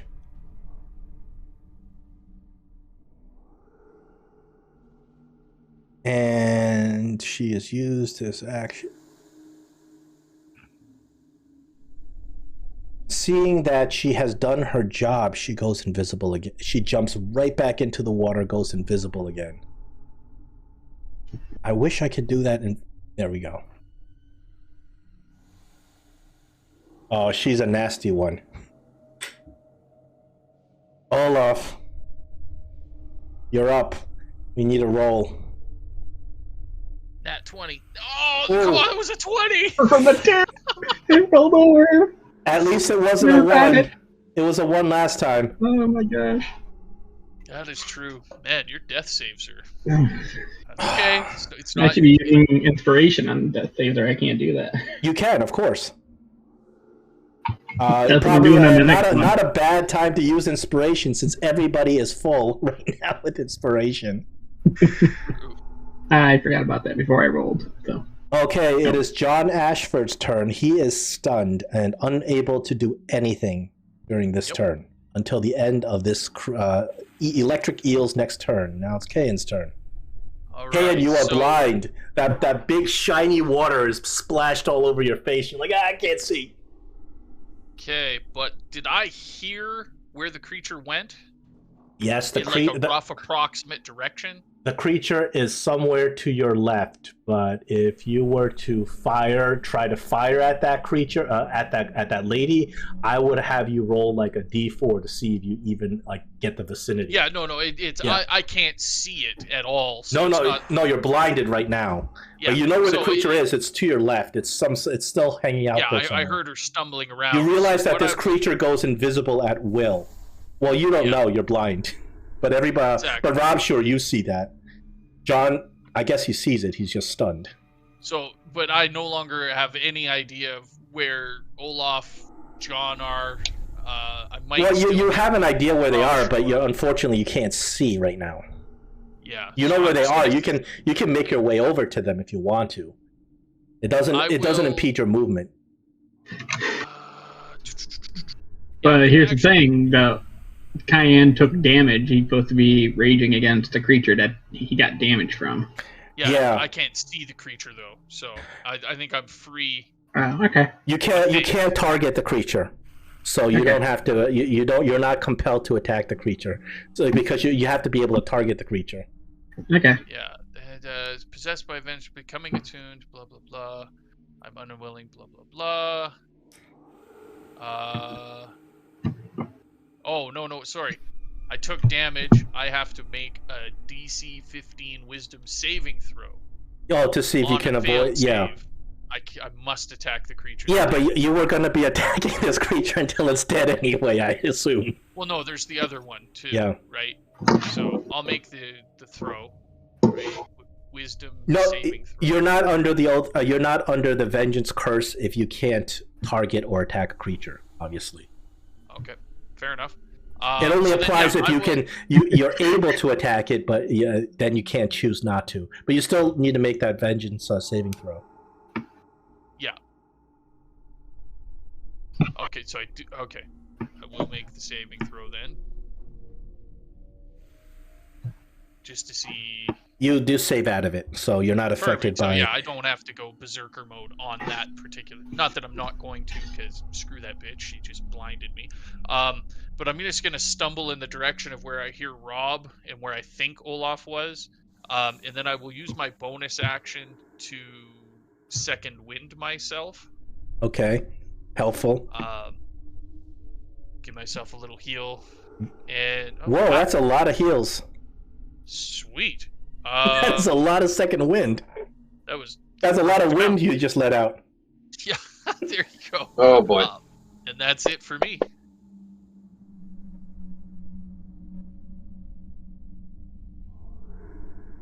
Nice. Okay. Now it is time for this eel creature. Now the eel creature has disadvantage on its attack. But John is stunned, so the attack will go off as regular. It has disadvantage because LD is distracting it with its muse. The creature makes 2 attacks, 2 bites on John. And you realize that its teeth are full of electricity, so if it manages to land a hit on John, it's going to zap him pretty hard. So first bite...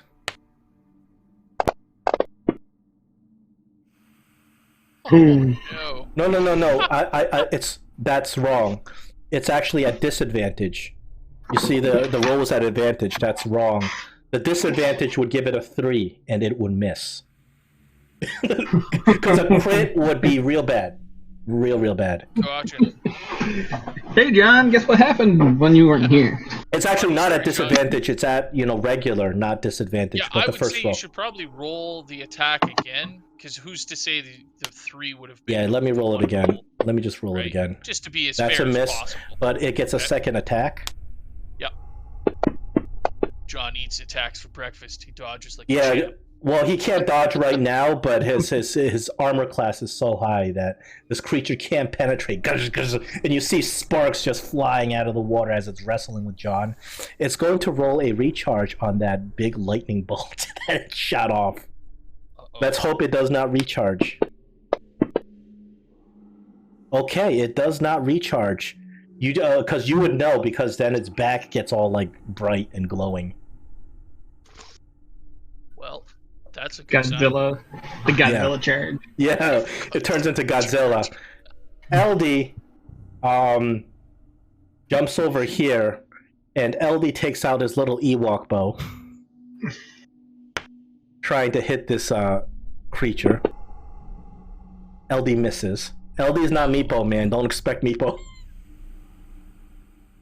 Hey, you guys! I think you guys were complaining that Meepo is too OP, and you guys wanted to didn't want him outshining you. Wasn't it you complaining about that? It was just he always finished it off everybody. Like we whittled him down, and he was rolling with advantage, rolling double 20s and stuff. But LD obviously is not as good fighting as Meepo. Rob, sure, you're up. All right. So now, let's see. Olaf, you're still down, right? Olaf is down with one failed save. Gurgle, gurgle, gurgle. Okay, all right. So I now will spend my full turn administering a healing potion to Olaf. I'm sorry, bud, but I only have crappy ones. You don't have broken special brew? Well, yeah. Boy, wouldn't that be something? If I just kill him a little further. Here's 1 HP, but you're sick and puking. So I got 2d4 plus 2. Yep. Is the healing potion that I have. Heroically, Heroically, Rob Shore just goes down, cradles Olaf, and just glug, glug, glug. Olaf spits half of it up, but he's able to get enough down to heal him.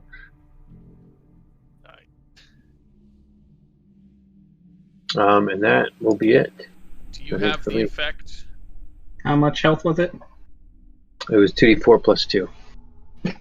If you don't have the effect on your sheet, I do. I can drop it on him if you'd like. What is it? What are you talking about? Olaf is back to life, healing 9 points.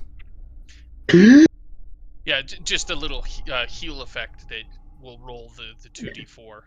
Right, and apply it to your HP. Yeah. Like I have it set on my sheet just so I can drag and drop it on. Yeah, I put him at 29. I will take off the unconscious. There we go. Nice. Olaf, you are back in action, although you're still kind of, in the water. Good job, Rob Shore. Yeah. And now the naked lady rises out of the water. They kiss me again. Knock me back down. I think she's interested in Kayan right now. He's the one who landed the bolt in her face. She's going to try to blind Kayan yet again. He's already blind, but she wants to keep him blind. Or partial to brunettes. Now, because she pops out of invisibility, he gets advantage on his attack, and because you're blind. Ouch. Oh my goodness. She slaps you again in the face with this blinding acid.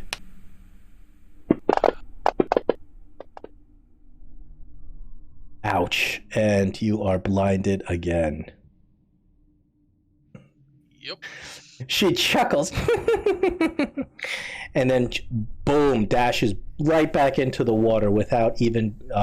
she just goes right back under into the water, going invisible again.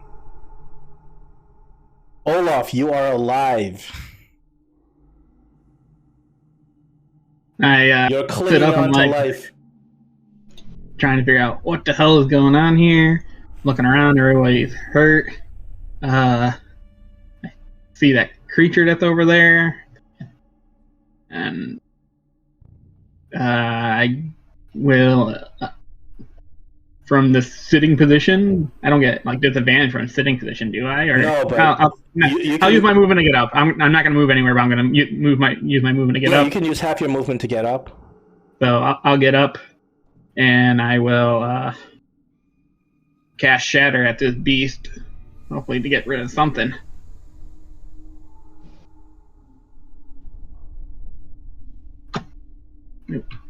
You're casting Shatter. Yes. Okay.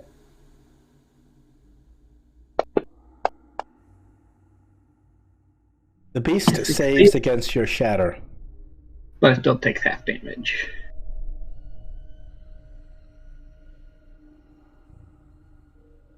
The beast takes half damage. Now, as you cast Shatter in this old, decrepit, broken down ruin, there is a chance that you're going to really destabilize the structure.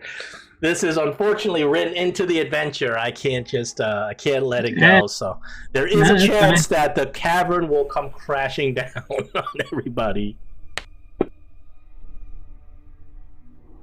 Okay. Hey, I just woke up and I think of the desperate situation. Not even thinking about that. Wham! Oh, actually, you know what? I'm sorry. I need to roll a save for Dasa as well, because the Shatter is going to be in her area. Her location is within Shatter. So what is it's con save? Con save, yes. I believe she also succeeds, so she takes half that damage too. So that's 10 damage. You hear her scream out. It's her too.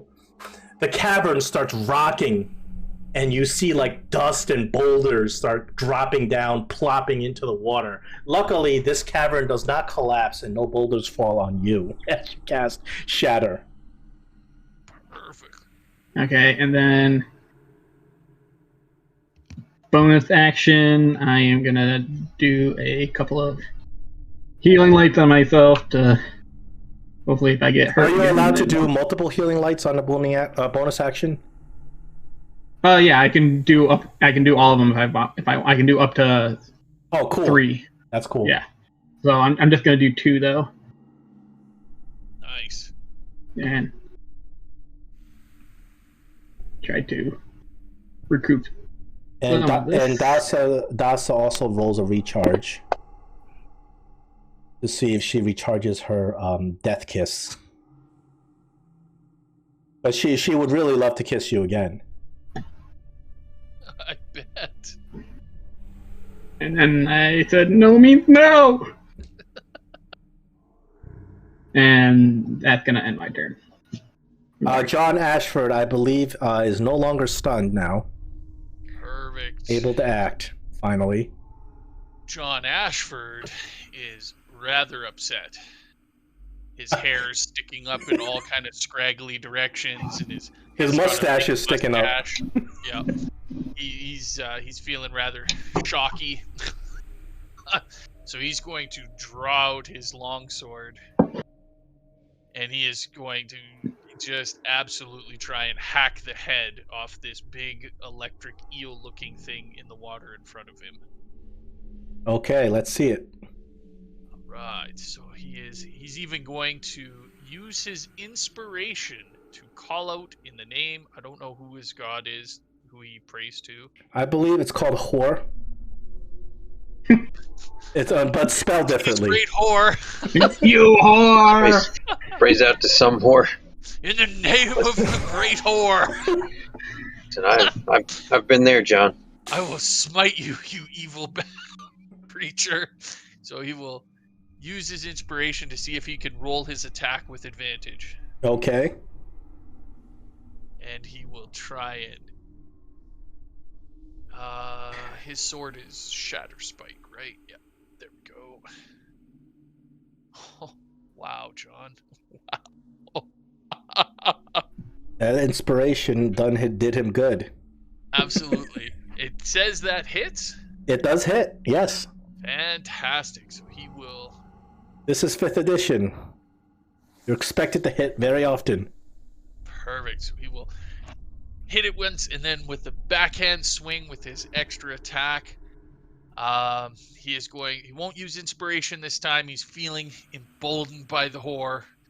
The energy of the whore is surrounding him. He is going to cleave at the great snake again. Winner, chicken dinner. Whoa! Yes. He's actually going to say an extra special little prayer to the whore, the great and wonderful whore. And he's going to put a smite on that. Smite also doubles the damage. Correct. I just don't see it on his sheet. If he doesn't have it, you can just roll it, and we'll just double it. Oh, there it is, Divine Smite. So I apply this effect to myself, and then we roll the damage. Whoa! Tell me how John Ashford destroys this horrific beast. Excellent. So with his first hit just kind of glancing off and more just causing like a big gash in the side of the creature's neck, screaming out the name of his deity, he will viciously cleave into the neck, opening this massive gash that almost separates the head from the body. And you see all the muscles and the sinews inside as blood gushes out across the wall away from the party. And with a great thunderous clap of magical divine energy, the creature's head comes right off and flops into the water a few feet away. Why don't you give John some inspiration for such a spectacular kill? The inspiration that he used. Awesome. Oh, and that would have been a first level spell slot marked off to use that smite. So, sweet. Now, having killed the pet of Dasa Zots, she appears. You're not technically in combat right now. She is actually surrendering. She pops her head out on the other side, and you can tell she's got her back to the wall, looking very scared, kind of staring at you guys. And then she says, she says, "The door opens. Go, leave me." And the door to the north now opens up, and some of the water, you see that some of the water drains out, but not that much. And she looks like she's kind of like backing away, surrendering. But you may continue the combat if you wish. Up to you. Well, she wants you out. I think that's all that John can do, because he doesn't really have a whole lot of bonus action stuff that doesn't involve spells. No, I think that'll be it for John. Yeah, that's it for John. LD kind of looks at you guys to see what you're going to do. I'm technically blind until the end of this turn, correct? Because I'm End blind of her until turn. the end of her turn? Yeah. Or my turn? End of her turn. Oh, her turn already went through, though. You hear what she said. I mean, out of the ring being translated. And she just like came out of invisibility just to say it, and she's on the other side of the room, and she's looking at you. She's pointing at the door to the north and telling you to leave and leave her alone. Diane, you shouldn't be blinded anymore because she went before I did, so her turn was over. No, but she hit him again. Oh, okay. She hit me on her turn. Yeah. When she came out. Yeah, so you may end combat if you choose to leave. But Kayan, I don't think you can end combat. Yeah, I'm blind, so I'm just kind of stumbling around. What's going on? What's going on?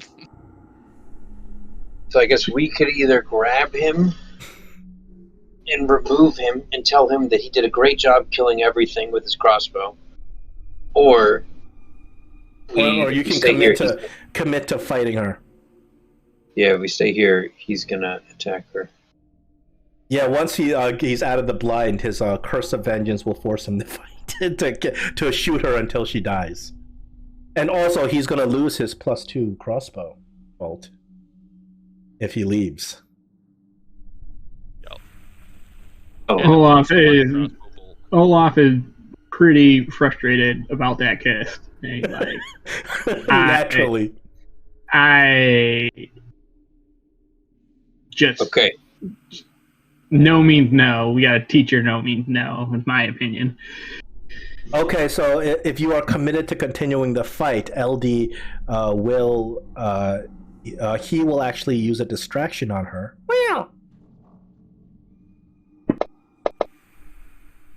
Oh, she succeeds on distraction.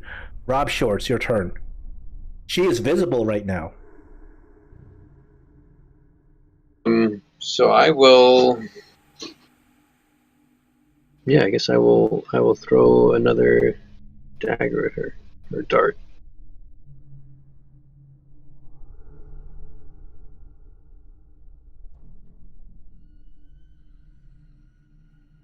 You hit her. And there's one dart. And here's another dart. And that one, I think it's just 2 damage. Okay, I'll take away another 2 damage. Yeah, I forgot to take my modifier off. Okay. She, now seeing that she has no way out, she will come and fight, and she screams out,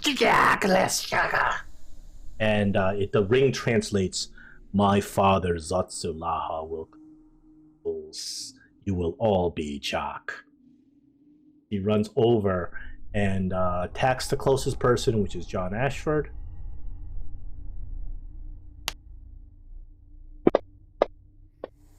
Oh my goodness. Wow. No, dang it. Wait, no. John, seeing this coming in, Those are seeing this lucky, wicked right? creature, he is going to expend a charge of lucky and Except the second roll.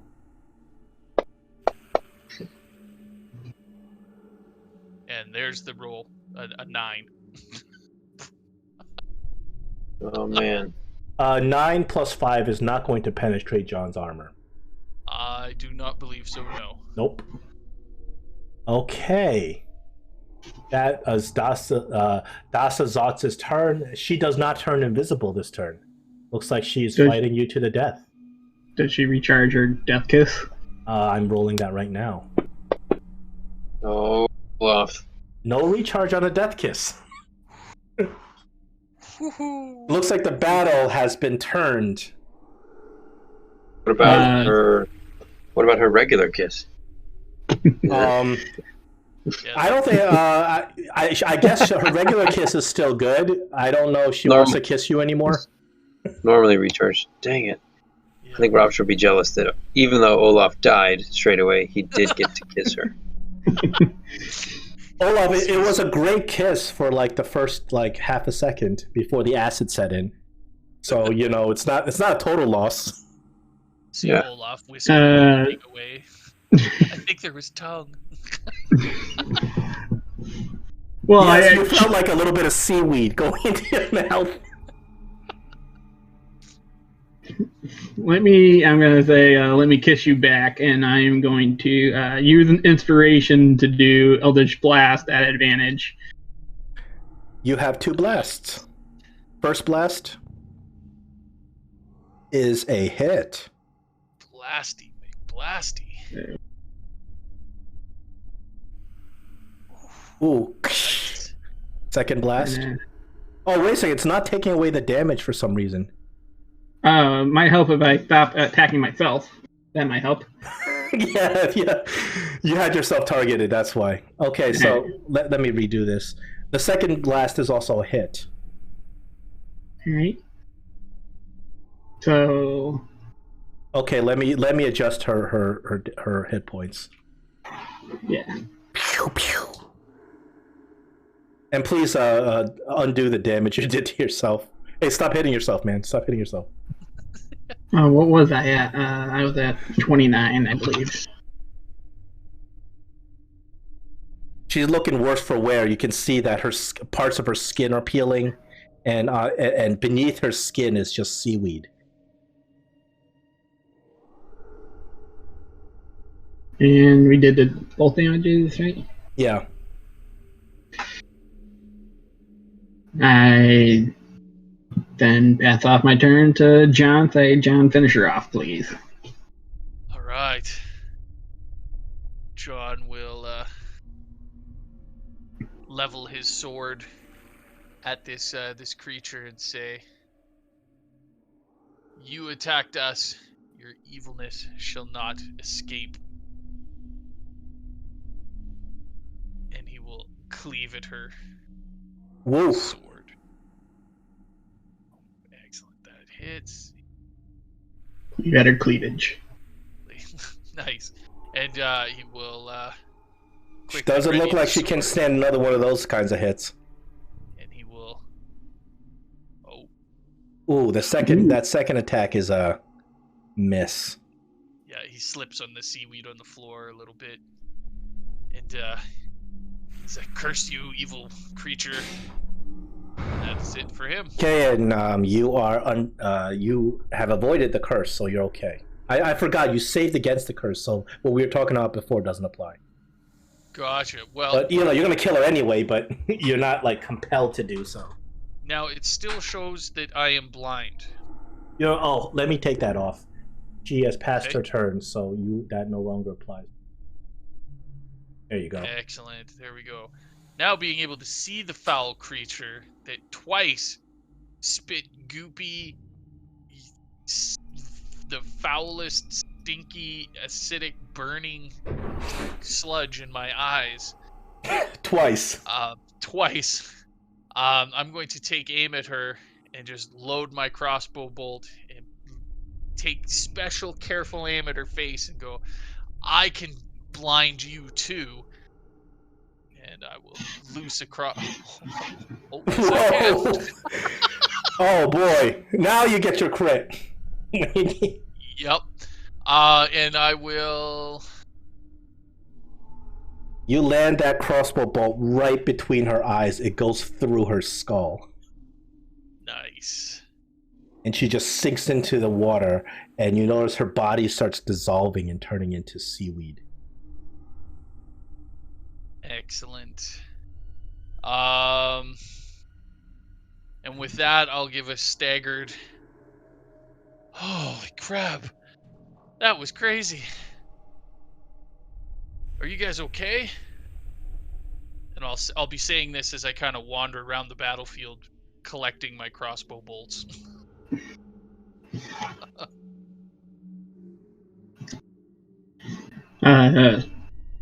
Olaf is over there just panting and. So guys, so this is old school D&D for you. Lots of fights can be avoided. When you commit to a fight, it is brutal. Either it's something like this, or it's you fight 35 gnolls. Nice.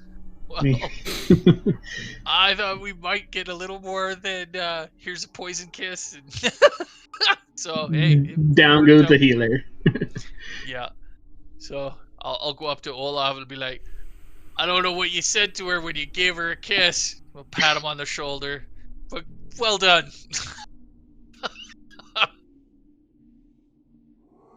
Yeah, it's a tough fight when even LD takes little damage. Oh, exactly. Okay, I think we should. The water receded a bit, correct? Down the hall. Yeah, well, once she died, the water went back to how it was before. There's still water in half the room. Like, she was magically controlling the water to rise. But now the water has gone back down, so there's water in half the room.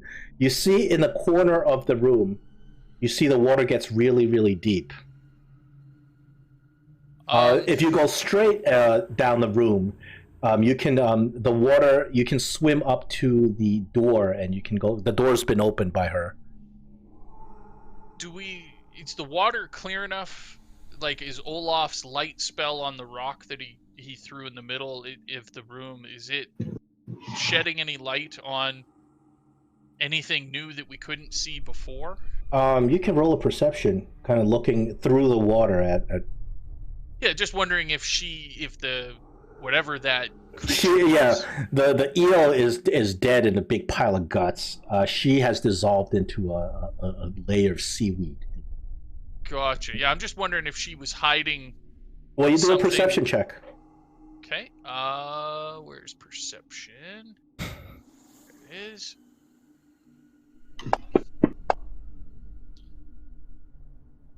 You see something shiny in that area that was really deep. Huh. There's something shiny down there. But you'd have to swim down there to get it. Well, I am. Mage hand to go pick it up. Yeah, exactly. I was gonna say, does it look like You don't think you can really reach it with mage hands? You don't exactly know where it is. It's just some light being reflected off the walls. Gotcha. Okay.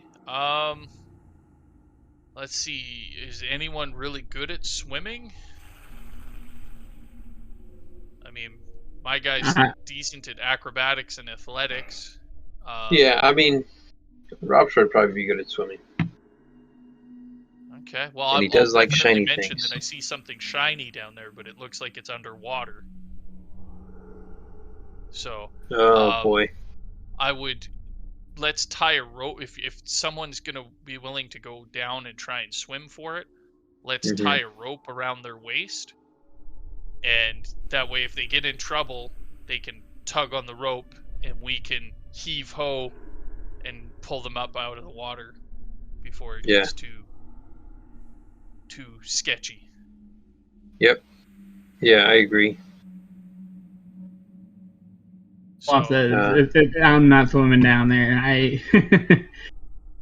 Oh, exactly. So you tie a rope and you swim down there. You take a look around, and it appears that there is a big leaf of seaweed that's wrapped around a parcel, and there's something shiny and golden inside the parcel. That's what's reflecting the light out. You pick up the parcel and you take it out of the water, and you open it up. It's it's wrapped up in this fine cloth, and inside there are several wonderful objects. Oh, wow. You get a whole bunch of loot out of here. So first thing is that you see a couple of golden statues and a golden masks. Will get you a pretty penny, worth a lot of money. This is made out of solid gold. You see a pair of what appears to be leather gloves that are magical. Ooh, fancy. Okay. Yeah, these leather gloves are beautiful purple gloves that look like they have an intricate spider weave kind of pattern on it. They're made for a woman, but if you really forced it on your hand, you can probably fit it. But they're clearly very magical. You probably have to figure out what they do. And there are a bunch of crystal scroll cases. You open up the scroll cases. There used to be magical scrolls in there, but they've been destroyed by water. Okay. But still cool magical scroll cases. Yeah, the scroll cases themselves are worth some money. Nice. So you have out of this parcel, you have magical gloves that are unidentified right now. Well, I know John has. Yeah, he has a wand of identify that can identify 2 things per day, and I believe he already has something in his inventory that he has not identified. Yeah, you may choose for him. He's not here to speak for himself, so. The other thing is, I believe it's a sword. If we got 10 minutes, I can identify it. Well, we're gonna have to take a short rest, I think, because I would advocate that we do that so we can spend some hit dice to get back on top of our HP. Okay. What in terms of identifying, just so I can identify things for you if you choose to. Okay, so we're gonna is everyone in agreement that we would take a short rest? Yeah, we could. I mean, we're gonna take some damage, or possibly could take some damage. You've already taken a lot of damage. I mean, I'm about to cast Cure Wounds on myself. Just Yeah, and I mean, sure, definitely do that, Olaf, because your spell slots recharge on a short rest for sure, but John's don't, and he's out of healing touch or healing hands or whatever his paladin thing is. Mm-hmm. But you have hit dice. Exactly, we have hit dice, and John has a few spell slots left he can throw some heals too, but because we need a long rest to get his spell slots back, we can either burn through all our potions to try and heal, or we roll a con save, see if we take a little damage, and then just use our hit dice. Yeah. I say we take a short rest. I'm gonna cast Cure Wounds on myself just to get myself up as much as I can before. Okay, if you're gonna take a 1 hour short rest, do all the short rest stuff first. Okay. And then I'm gonna. So Then I already used second wind, so I don't have anything to do other than roll my hit die. Well, your short rest gives you a new second wind, I believe. Yes, after the short rest. Yeah, there it is. Okay. Perfect. So I will still spend a hit dice though.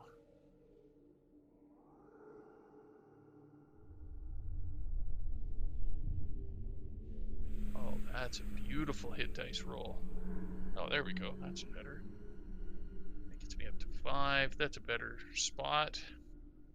Let's see. How about LD? Is he able to roll a hit die? Yes, let's give him some hit die.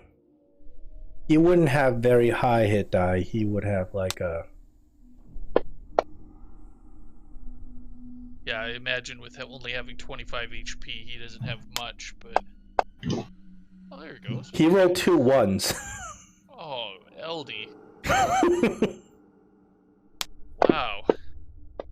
Okay, that's John Ashford, couple as well. All right. okay. LD heals up. There we go. All right, let me know when you're done with your short rest stuff. Yeah, so in the course of an hour, if Olaf is resting, would he be able to identify multiple things over his 10-minute ritual time? Yeah, I think so. If that's all he's doing? Yeah, if you have it identify as a ritual, I'll give that to you. I do. I have identified the ritual. Okay, so I identified the gloves for you. They are gloves of missile snaring. Oh, fancy. Sweet. Oh, they disappeared. Sort of like that, sort of like a deflect, a ranged attack kind of thing. Mm-hmm. Okay. But you need a free hand. You got it's sort of like a monk. Mm-hmm. You see, you can catch the missile too. And of course, KN, once if you kill the, if you kill that creature, you get your bolt back, your magical bolt. Perfect. Okay, so I'll mark that off. Okay, so gloves of missile. Would we be able to get... What does John have in his backpack that needed to be identified? John has a sword, and I will identify the sword for you. Let me see. I believe he had one, because you guys found that magical sword. He's got a warhammer, water skin, signet, shatter. I'm gonna run to the restroom real quick. Potion. Where's that sword? That's what I'm looking for, because he's got plate, longbow, javelin, cloak, goggles, worn. And he's wearing all of that, okay. And then pouch, case, worn. Oh, wand of identification. Tinder, rope, rations. It appears that it's not in this inventory. I thought it would be in this inventory. Did somebody else take it? Let me check mine. Chalk. I vaguely remember, yeah, we picked something up. Ocean. If not, then I will bring that object into the party sheet. Here, I did that. I just took the sword, I put it in the party sheet. You identify the sword as called the Plant Slayer. Plant Slayer. It is similar to his Shatter Spike, except this one specifically destroys plants. Neat. In addition, deal an extra 2d6 to any creature of plant types. Wow, that's kind of neat. And I'll put that into John's inventory. Any takers for the gloves of missile snaring? Well, Well, let's see, because like you said, they have to have a free hand, correct? Yep.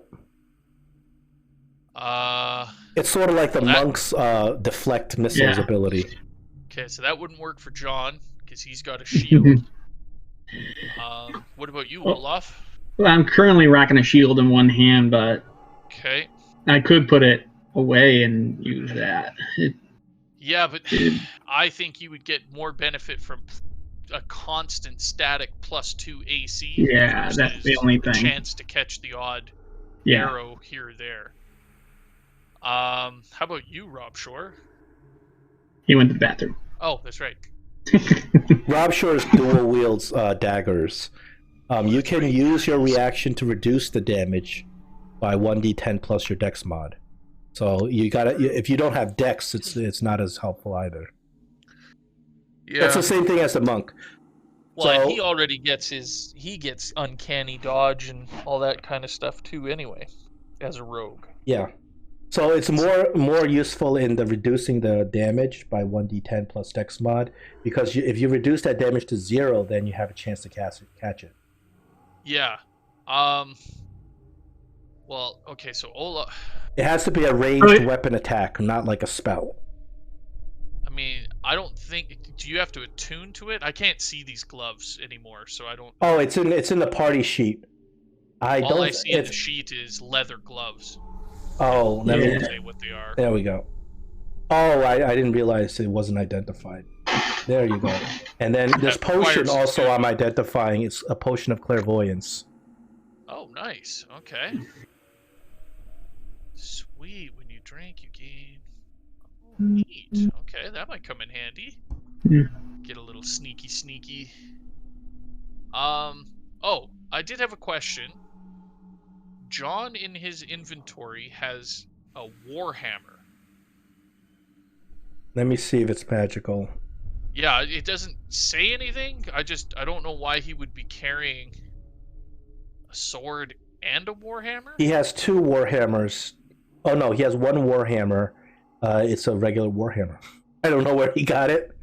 He must have picked it up sometime when you were fighting orcs or something. There must be a reason for it. So, I mean, I saw it and I was like, that seems odd that he's packing all these weapons around. It's okay. He didn't pick it up this adventure, I'm sure of that. There's no warhammers in... Yeah, maybe he got it in town for bludgeoning damage for some reason. But whatever, it is what it is. I saw it and I thought, well, I'll check if it's something magical. But, okay. Can I wear the glove but use the shield, and then when I'm ready, I can take the shield off at some point and use the gloves? You would have to. I understand that. You have to be taking an action and all that type of stuff, but yeah, you can't take the shield down as a reaction, obviously. So you would have to not have the shield on when the missile strikes you to be able to use it. So you can drop a shield as a free action on your turn at any time. But you would have to not have the shield equipped when this missile strikes you. What about this, Olaf? And can't you use it? I could, but I'd have to unattune to an item. It's not attuned. Actually, I'm sorry. It does require attunement. It requires attunement, yeah. What I could do, though, is Olaf you got the ring. A little squishier than I am. Yeah, I guess I could give him the ring of spell storing, or I was thinking I could unclip my cloak of protection and let you wear that, and I'll wear the gloves, because I always have a free hand. Okay. Because I have to have a free hand to load my crossbow. And I don't really get a whole lot from +1 AC, because I don't What is the 3 things you're attuned to right now? My crossbow, the ring of spell storing, and my cloak of protection. Oh, I see. And we have 2 things. I won't be dropping my crossbow. And I mean, I'm happy to give the ring as well. It's just I don't know if we want to. We wouldn't want me to have the ring when I'm casting other spells, unless I run out of spells. Yeah. That would only be the reason why. Yeah, or if you go down like this fight and John's out of slots. Well, Rob sure can carry the ring. Yeah. That's true too. Yeah. Well, you guys decide. Okay. I don't know. I mean, unless Rob Shore really wants these gloves, because I think they definitely are going to help against the odd attack. The thing is, And Rob I know Shore, he has- Rob Shore is dual wielding, so he'd have to give up his dual wield attack. Yeah. Although if he's throwing his dagger, Yeah, he's throwing daggers. He's throwing darts. Yeah, he's constantly using his offhand to do all kinds of stuff. Plus, I think his reaction would be better spent on uncanny dodge, because that's his reaction, and it's all attacks that he can have the damage. All right, well, let's go. Any takers for this potion of clairvoyance? It casts a clairvoyance spell, which you get an invisible sensor eyeball. Lets you play. Oh, neat. Lets you go and look and do some spy stuff. That Yeah, sounds yeah. cool. That, I think, might be up Rob Shore or Olaf's alley. It is a concentration spell, and I have advantage against concentration, so there you go. It might be a good. I don't have a problem. Yeah. John Ashford has no problem with any decisions we make regarding loot. So, yeah, I mean, that makes sense, man. Go ahead. If we get into a scenario where it might benefit someone else, like the potion of water breathing I did earlier, whatever. We can pass them around. I'll put that for Olaf, and these missile snaring gloves. Well, what is your thoughts? Yeah, I mean, what I'll do is I will unattune to my cloak of protection for right now until Rob Shore gets back. I'm back. Hey, welcome back, Rob Shore. Sorry. So these gloves of missile snaring, they require a free offhand and a reaction to use. Is that something that you would really want to do? Because it sounds like it would interfere with your dual wield. Yeah. I mean, I think that I mean, if I have to have a free offhand, I mean, Olaf should use them, right? He's using a shield. Oh. You have to have a free offhand. Yeah, John and Olaf both have shields. You have a free offhand. Yeah. So it's me and you that have the free offhands. It's just I don't usually have a free offhand, and also I will be using my reaction more and more for uncanny dodge. Yeah. We were kind of discussing that. We didn't want to make a decision on a loot item that's magical without at least your input. Yeah. So you got to consult the captain. I get it. Oh, geez, easy now. No, we were thinking I'll give my cloak of protection to Olaf. Okay. So he can use it, and then that frees up an attunement slot for me to grab these gloves. Okay, I will distribute them. Okay, and I will put the cloak of protection in the party sheet for you, Olaf. I'll distribute that. And I will remove that effect from me. Bloop, bloop, and there we go. Okay. And Olaf, let's put a cloak of protection effect on you. Nice. And that'll actually help Olaf, because that gives him some AC and. Yep. 15 to 16. All right, so these gloves. Listen, how do I put that effect on him? I just manually created it. I don't know. There must be a Rob Toohey thing for it, though, I would think.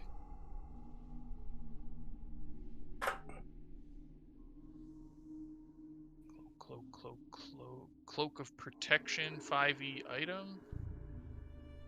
Maybe if,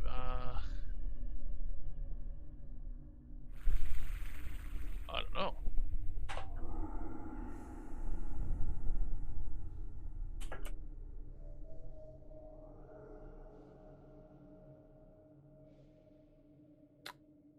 Okay, so let's just create one for Olaf because he needs one.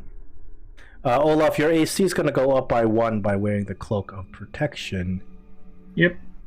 Let me see. I can drag the effect from my sheet onto him, because basically it's there permanently unless he takes the cloak off. Yeah. Right? Like, as I can just go bloop.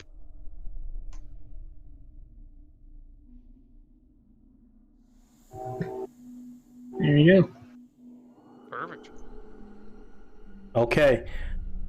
All right. Are we done with all the short rest stuff for now? I think so. Are you okay with us leaving those small, like, gold items in the party sheet? Yeah. They're not very heavy.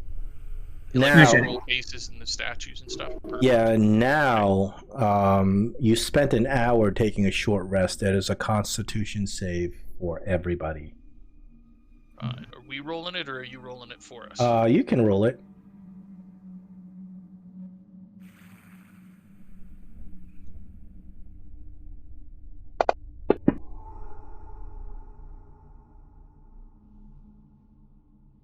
Oh, LD. LD rolled a 1. Wow. Okay, so the magic DC is 15. Olaf is good. LD and Rob Shore, you're going to take a little bit of poison damage as you breathe in this fresh aroma of death. You take 1 poison damage, not too bad. Nice. All right. Okay. All right, I guess now's a good time for the break. Sure. Sure. I mean, yeah, that works. That gets drink. You guys now have just come out of a very difficult combat.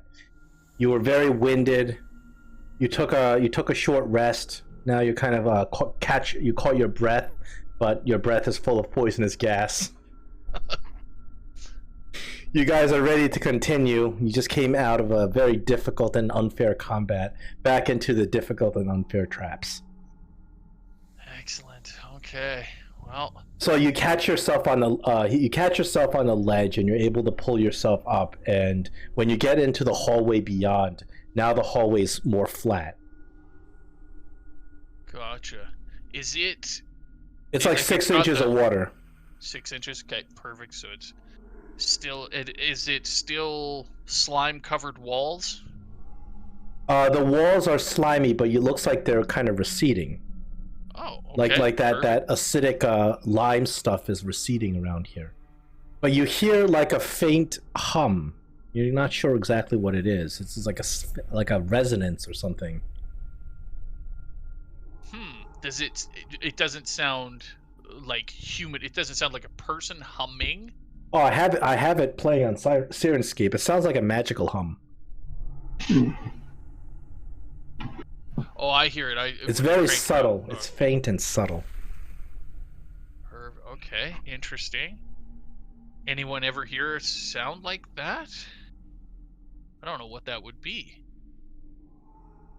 Maybe a machinery of some kind? What kind of machines could they have in some ancient temple?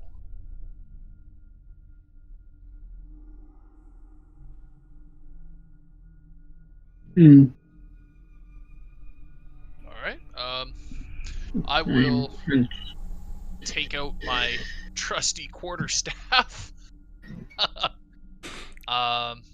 It's only like a big chunk of it is missing, I believe, because you were poking at the lime earlier. Yeah, I know Rob Shore has one that's kind of a little worse for wear. I got one that's a little worse for wear, and then I got one good one. Saving it for emergencies. But I'll take out my quarterstaff, and tentatively, just real slow, I'll move forward, tap, tap, tap. I'm trying my best to keep an eye out. The ground is pretty solid here. Okay. I'll just keep going. Real slow. Check it. Is there any sign of tracks, holes in the wall, any sign of anything living? Oh, this hallway you're in right now is pretty smooth. It's just it's a stone corridor, without any kind of signs of habitation or. Gotcha. So no like torches or sconces or anything? No, no. The only light that you have is the light that you bring in.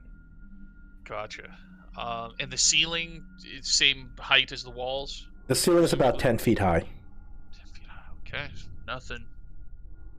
I don't know. Rob, do you see anything? You're a little better at sussing out Yeah, let me take the lead stuff. here. So I will sneak ahead. Nice. If my roll will go.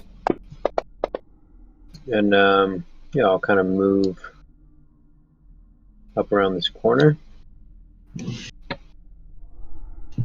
see the water is stopping. You move up and you see that there's some stairs leading up into another dark corridor. Okay, well, this looks like it then, guys. Right. Yeah, is it time to go back and check and see if that axe is around? Oh. Remember that trap? Can we run over there real quick and see? Is a long ways, but yeah, you can go if you'd like to. Yeah. So it looks like what? This is a passageway up and out of this temple?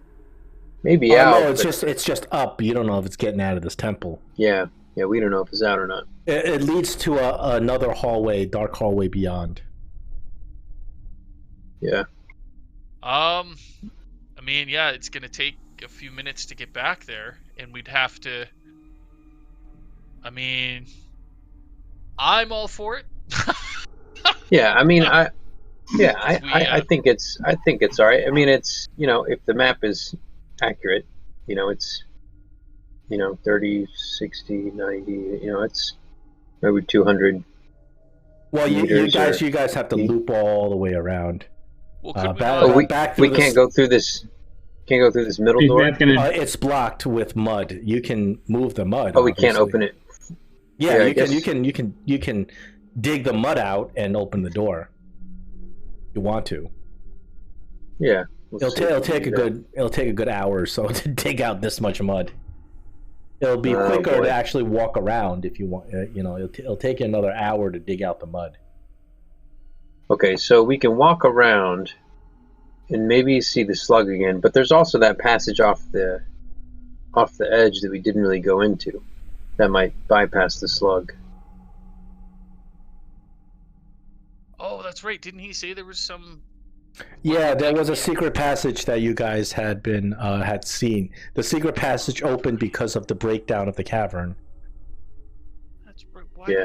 didn't we check that again? Yeah. Olaf, what's your vote? I'm not gonna I'll go where the party goes. I've gotten beaten up, and I don't want to go away from you guys. So whatever you guys do. All right, well, let's go get some treasure to get your mind off the vixen that stole your heart and your life. I think John Ashford will be like, "Why the hell are you guys going back there?" Yeah, this is it then. This is our night. This is our night to do it. Yeah, very much so. He's not here to stop you. Yeah. Look, guys, I don't think we need to spend the resources to go. Oh, come on, John. You're always resource grubbing. Okay, you guys go down that secret passage. The secret passage leads down and then makes a sharp turn to the west. Oh, sweet. Okay, so it does loop back? Nice. Well, at least we bypassed the slug. Yeah, you don't have to deal with the slug at least, but, Oh, so the secret passage ends in a sort of it appears to be like a dead end. But you notice that it's not really, obviously not really a dead end. It's it's like this piece of wall that can be removed. And you gently remove this piece of wall, and it opens up right behind that statue you guys were mucking with. Mm-hmm. Oh, that's what. Yeah. Okay. Yep. You could have, if you had found this, you could have bypassed the slug altogether. and getting flooded in that room. Oh, well, that's fantastic. All right, so you make your way back. We're gonna get all the way back there, and that gas is still gonna be there. That gas is still there.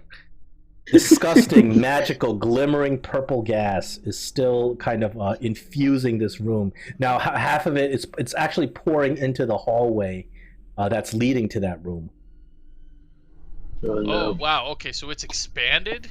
Yeah, it's filled the hallway. It hasn't come into the room with the mud and the crustaceans. The crustaceans are still happily eating your. They happily ate your rations, and now they're just resting. The crab doesn't really pay you any mind as you walk through. Perfect. Okay.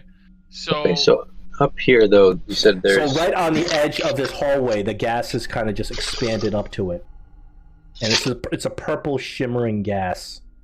You guys were feeling kind of weak and tired as you had previously escaped from. Yeah, and I myself don't have any way of... Yeah, it doesn't seem to act like a normal gas. There's something magical about it. It just doesn't disperse. Yeah.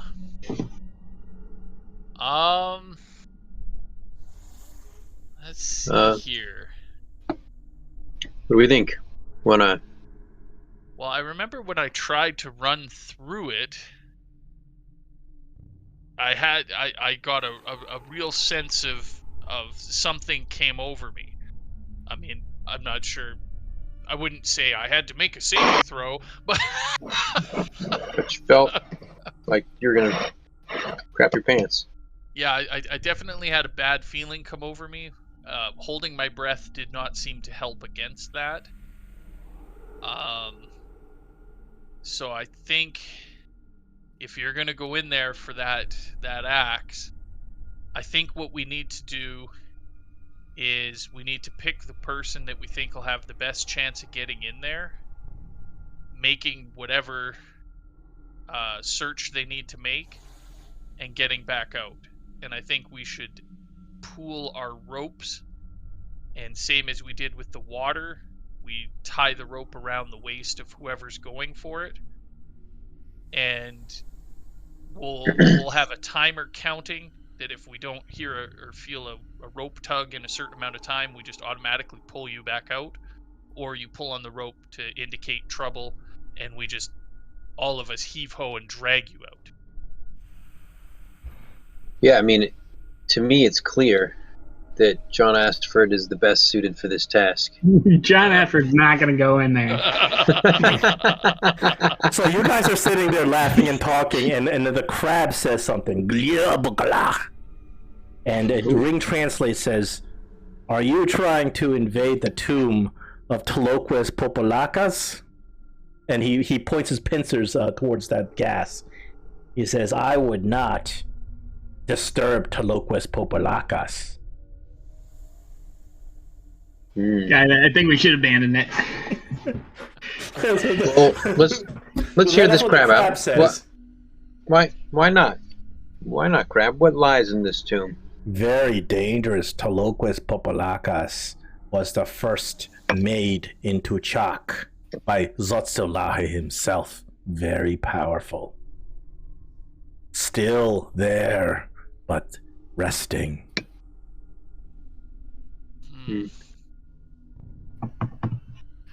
Well, you do have a point that maybe John would be best because he has his natural immunity to disease.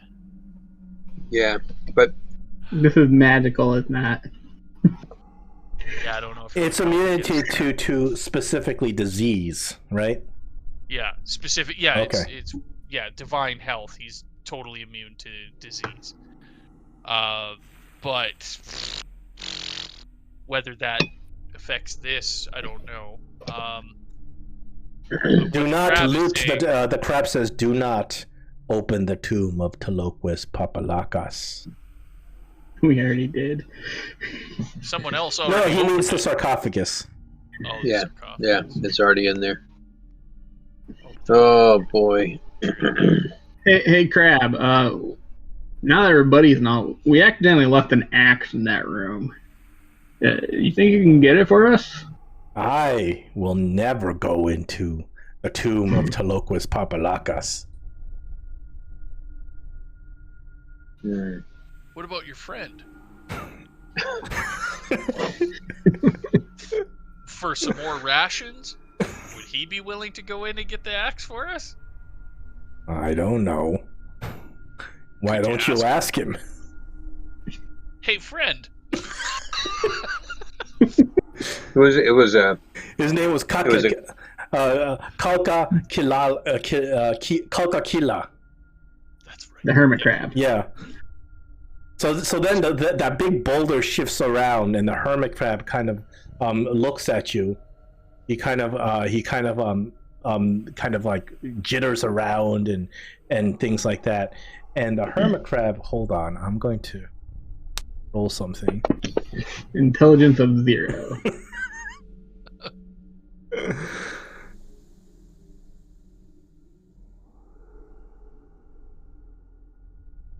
I'm gonna find something. The hermit crab finally speaks, and it's got this low, grumbly voice. The hermit crab takes out one of his pincers, and he points at you, Rob Shore, and the translation says this: "I like that eye patch you're wearing. Give me the eye patch, and I will go in there and get you your axe."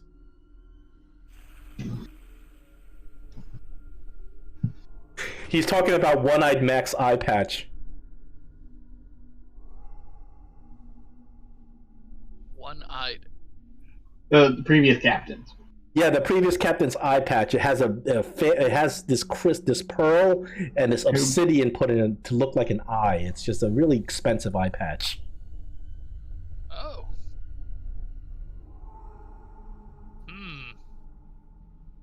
The crab goes to the hermit crab and says, "Don't go." The crayfish goes to hermit crab and says, "If you go in there, you may never come out." And the hermit crab responds to the crayfish, "Blah, blah, blah. But I really like that eye patch." Where we keep the eye patch and we try it ourselves. That's your call, Rob Shore.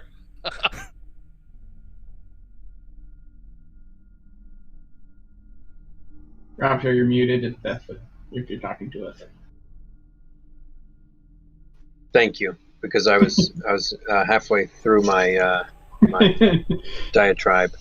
Oh, Oh my goodness. No. I think the eye patch is worth 2,500 gold. Yeah, it's worth 2,500 gold. You don't know what this axe is or does. We don't know what an axe is or does. We could give it to the hermit crab and then maybe just like murder him for the eye patch again on the way out. You could do that. We could do that. I have a feeling that. Why does John always disagree with all my decisions? You know, I always feel judged by John Ashford. But I guess that's just what you get for traveling with Paladin. By him even though he's not here? Sort of like your parents' voice in the back of your head. Exactly. Yeah, it's just like any Paladin that we're with. It's like I always feel judged. So, yeah. why? John wouldn't care if you send the crab and to go get the axe. I would say that. But this is our adventure. I would advocate that let's try it ourselves. If it doesn't work and we are determined to have this item, then we can maybe approach the crab and negotiate or do a sneaky, give take. Let's tell the crab. I mean, if he goes there and gets the axe, then we can trade the eye patch. We can identify the axe and and then we can possibly trade the eye patch. I mean, yeah. What do you think? Possibly. If he returns with it, then we can decide what to do with it. Sure. That might be a nice win-win. Okay. Yeah. So you agree to the hermit crab's terms, and the hermit crab kind of just like moseys on in. Hold on. This is open. Does he fit through the door? But the hermit crab has to roll. His shell will give him protection. Oh, the hermit crab does not come out. Oh boy.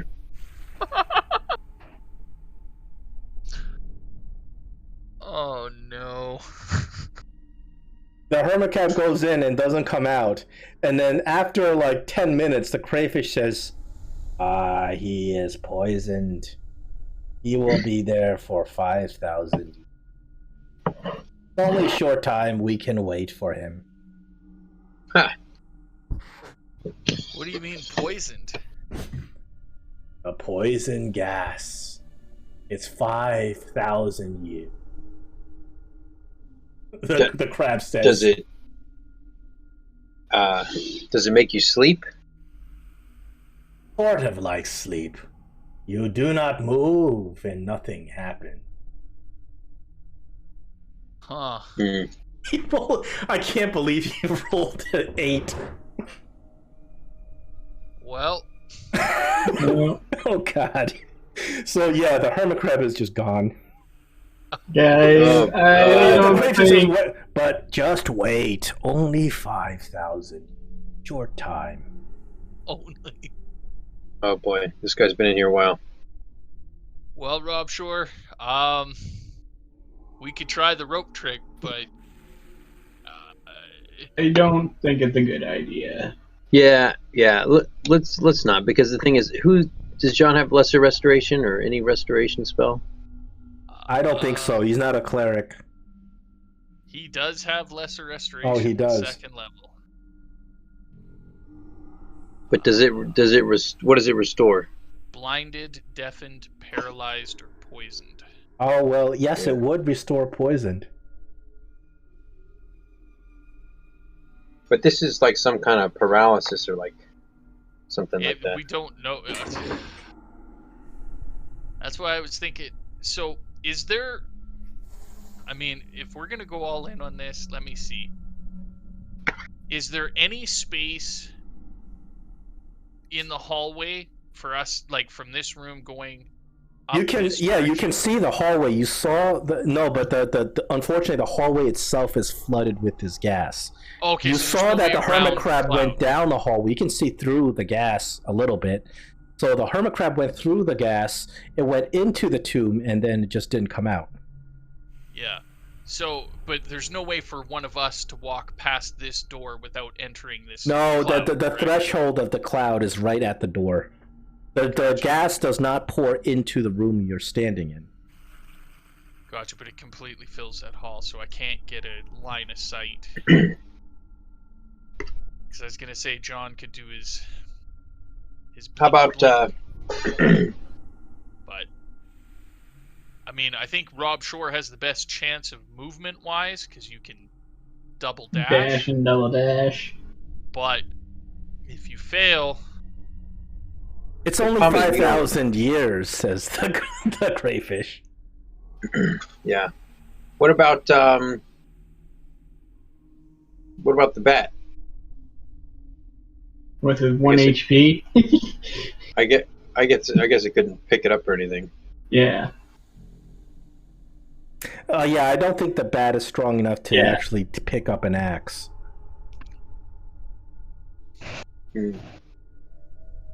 All Uh, right. Well, if it wasn't so far away, I could have done Unseen Servant. But Unseen Servant doesn't work that far. it doesn't. yeah. 60 feet is as far as going. That's further away than 60 feet.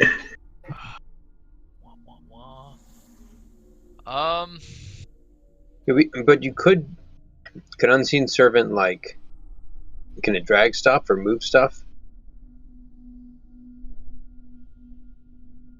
Unseen Servant. Yeah, it could be able to pick up a weapon.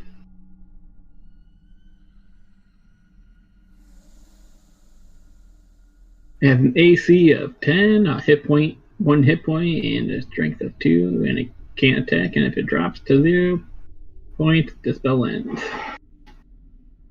Strength of 2. Yeah, I don't know. The problem is we don't know what this is. So, could be. Yeah, but we skipped out on half the adventure last time and didn't finish exploring and investigating and checking all the cool corners. So I really don't want to leave here with regrets of not checking and looking for stuff. Of not this time. So, any regrets of not sending your rogue in to well, no, to investigate? I appreciate that. I don't want to risk your character. That's all right. I'll do it. It's a dare.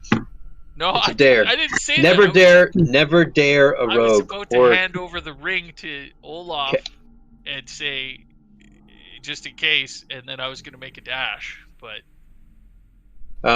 So we'll tie our ropes together. You can tie them around me. I'll use an inspiration on my save, and Olaf can give me guidance. And then we have 150 feet easily of rope, because I'll use my rope with John Ashford's rope. Yep. And I will also say a quick prayer to that same whore that you were saying a prayer to earlier. That seemed to work. Absolutely, and John appreciates it. He says the great whore loves all the prayers. Yeah, and then. So what's the signal to pull back if on the rope? Yeah, tug 3 times if you're in trouble, and we'll start heaving, and we'll give you a minute count. If we don't feel movement, if we don't feel the rope being pulled anymore, and also try and get back. Also, I mean, you could probably hear me. You know what I mean? Like if I yell out, yeah, like of course. You can hear me. So if I yell out, "Help!" then wait, or anything. Holding your breath didn't help at all. So no, last time Cayenne. So I'd like to come up to the door before you go in here, Rob. There's one last thing I'd like to check. I'd like to come up to the door, and I don't want to cross the threshold, but can I see from the look up towards the ceiling? Does the gas go all the way up to the ceiling? Yep. Does it go all the way to the floor? I was just about to ask that. Yeah, the gas covers the chamber. So it's floor to ceiling. There's something magical that prevents the gas from dispersing into the room you're in. But the gas just completely covers every square inch of the chamber, of the corridor. Right. Stupid crap rolled an 8. I can't believe it. Let's do it. I mean, an 8's not bad. That's almost 50-50, you know? Sorry. Well, you don't know what the DC is. The DC could be 20. Right? Yeah, I mean, totally. I have no idea. But I'm about to. You're about to find out, I guess. Yeah, I've got nothing, because I remember last time I tried the antitoxin vial too. It didn't work. Didn't work at all. Same as holding my breath. That's all right. So we got the rope. We got maybe lesser restoration. He can cast it, right? Let me double check. It's on his sheet as an active prepared spell. Yeah, but I mean he's got a slot. He has 1 second level spell slot remaining. All right, there you go. Okay. I guess you got one chance at this. Of course. All right, so I'm going to use an inspiration. We got the rope set up. I'm going to take a guidance from Olaf. Yep. I already casted it on you. Oh, man. And then you tell me, what do we need? What do we need, John? Walk up to 30 feet into the room. Okay, so I'm going. Where am I starting from? Right. John, walk up to double your speed into the room. Okay. Anywhere up to your double your speed. That's like 50 feet, right? But I could do 75 with my walk, and then take dash action, and then dash bonus action. All right, do that then. Do 75 So- feet into the room. 5, 10, 15, 20. Oh Jesus! You see that hermit crab? I saw the crab. I thought it was something huge. It is something huge. It's just it happens to be completely still, not even moving. 45. So as you walk 50. into this room, the tomb of I'm at 50 right now. Taloquas Papalakas. Oh, you can keep going until you hit your speed. That's 75. There's 5. There's. So this is a chamber that's cut out of the rock with a veil of calcite and stalactites covering the walls. So there's some naturalness to this cavern. There's buttresses that rise from the corners, round shot with black and triangular stone pillars that you're kind of looking at right now that support this high ceiling. In the center of the chamber is a colossal monument. That it's a flat. It looks like it's a sarcophagus, but it's a flat, like table-like object. It looks like a giant table. It's covered on all sides with intricate carvings and glyphs, and there's writing in ancient Mastican on some of the sides. Engraved on the floor in front of this area is many more different types of glyphs. And as you get there, it's a Constitution saving throw for the gas. Okay. This is So the roll that you have the inspiration and all that stuff on. Okay, and then Olaf, did you give guidance? I gave or you did guidance. just roll a Yeah, d4? yeah. So this is a roll with all that stuff. Yeah, Okay. looks like you got it on you, man. Yep. You got this, Rob. There we Big go. roll. Nat 20 time, baby. Woo! Ugh. Okay. Okay, 17 is good. You stave off the poison, but you are very, very weak. You suffer one level of exhaustion from breathing this no. in, but you are not under the effect like this poor hermit crab who's stuck there for 5,000 years. You are exhausted. And as you get there, the lid of the tomb begins to shift slightly. Oh Jesus Christ! Run faster. Thanks. Great advice. What are you gonna do? You're gonna go for this axe? Of course. Okay. All right. You may Of take. course. You think I came in here just to say hi to that hermit crab? So you are under the effects of level 1 exhaustion. Let me What does that do? I think it makes your disadvantage saving on throws. ability checks. That's all it does for now. Okay. But unfortunately, you cannot get rid of exhaustion except with long rest. So you're stuck with this. You may take a turn as this lid is slowly slipping off. Christ. Okay.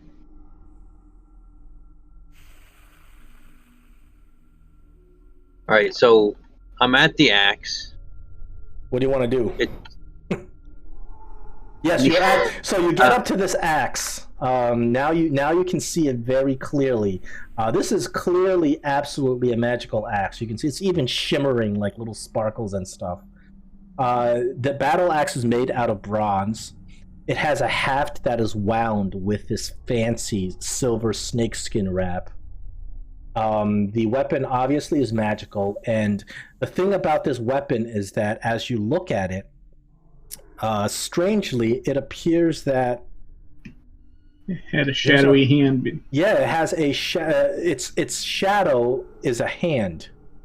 Yeah, we peeked at it last time, Yeah. which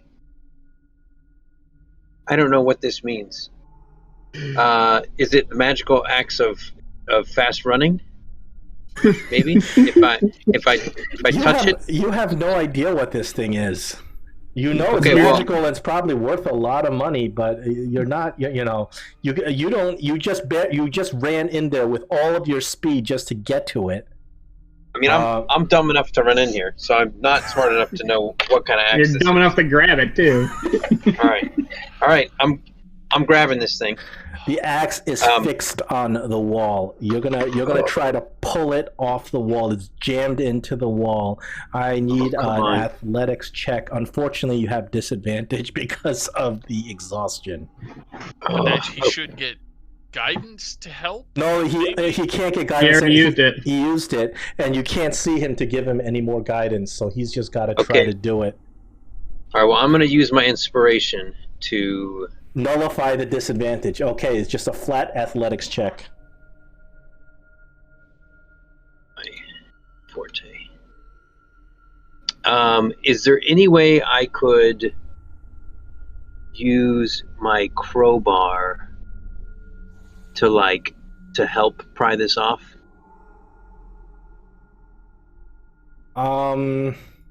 You're gonna have to just grab it. There's no, you can't. It's not like It's probably easier to just pull it than you. There's not like there's a lever you can use a crowbar. Right. It's already a lever. Yeah, so you just got. It's easier to just try to pull it than to try to do something with a crowbar. Oh, okay. Athletics check. Going in the tower. Yep. In the tower. This, Rob. Got this, buddy. Oh, I don't know. Sorry, I don't know why. Listen, you were rolling with disadvantage, even though you nullified. I don't know why. Hold on. It says. No, it dropped a 12.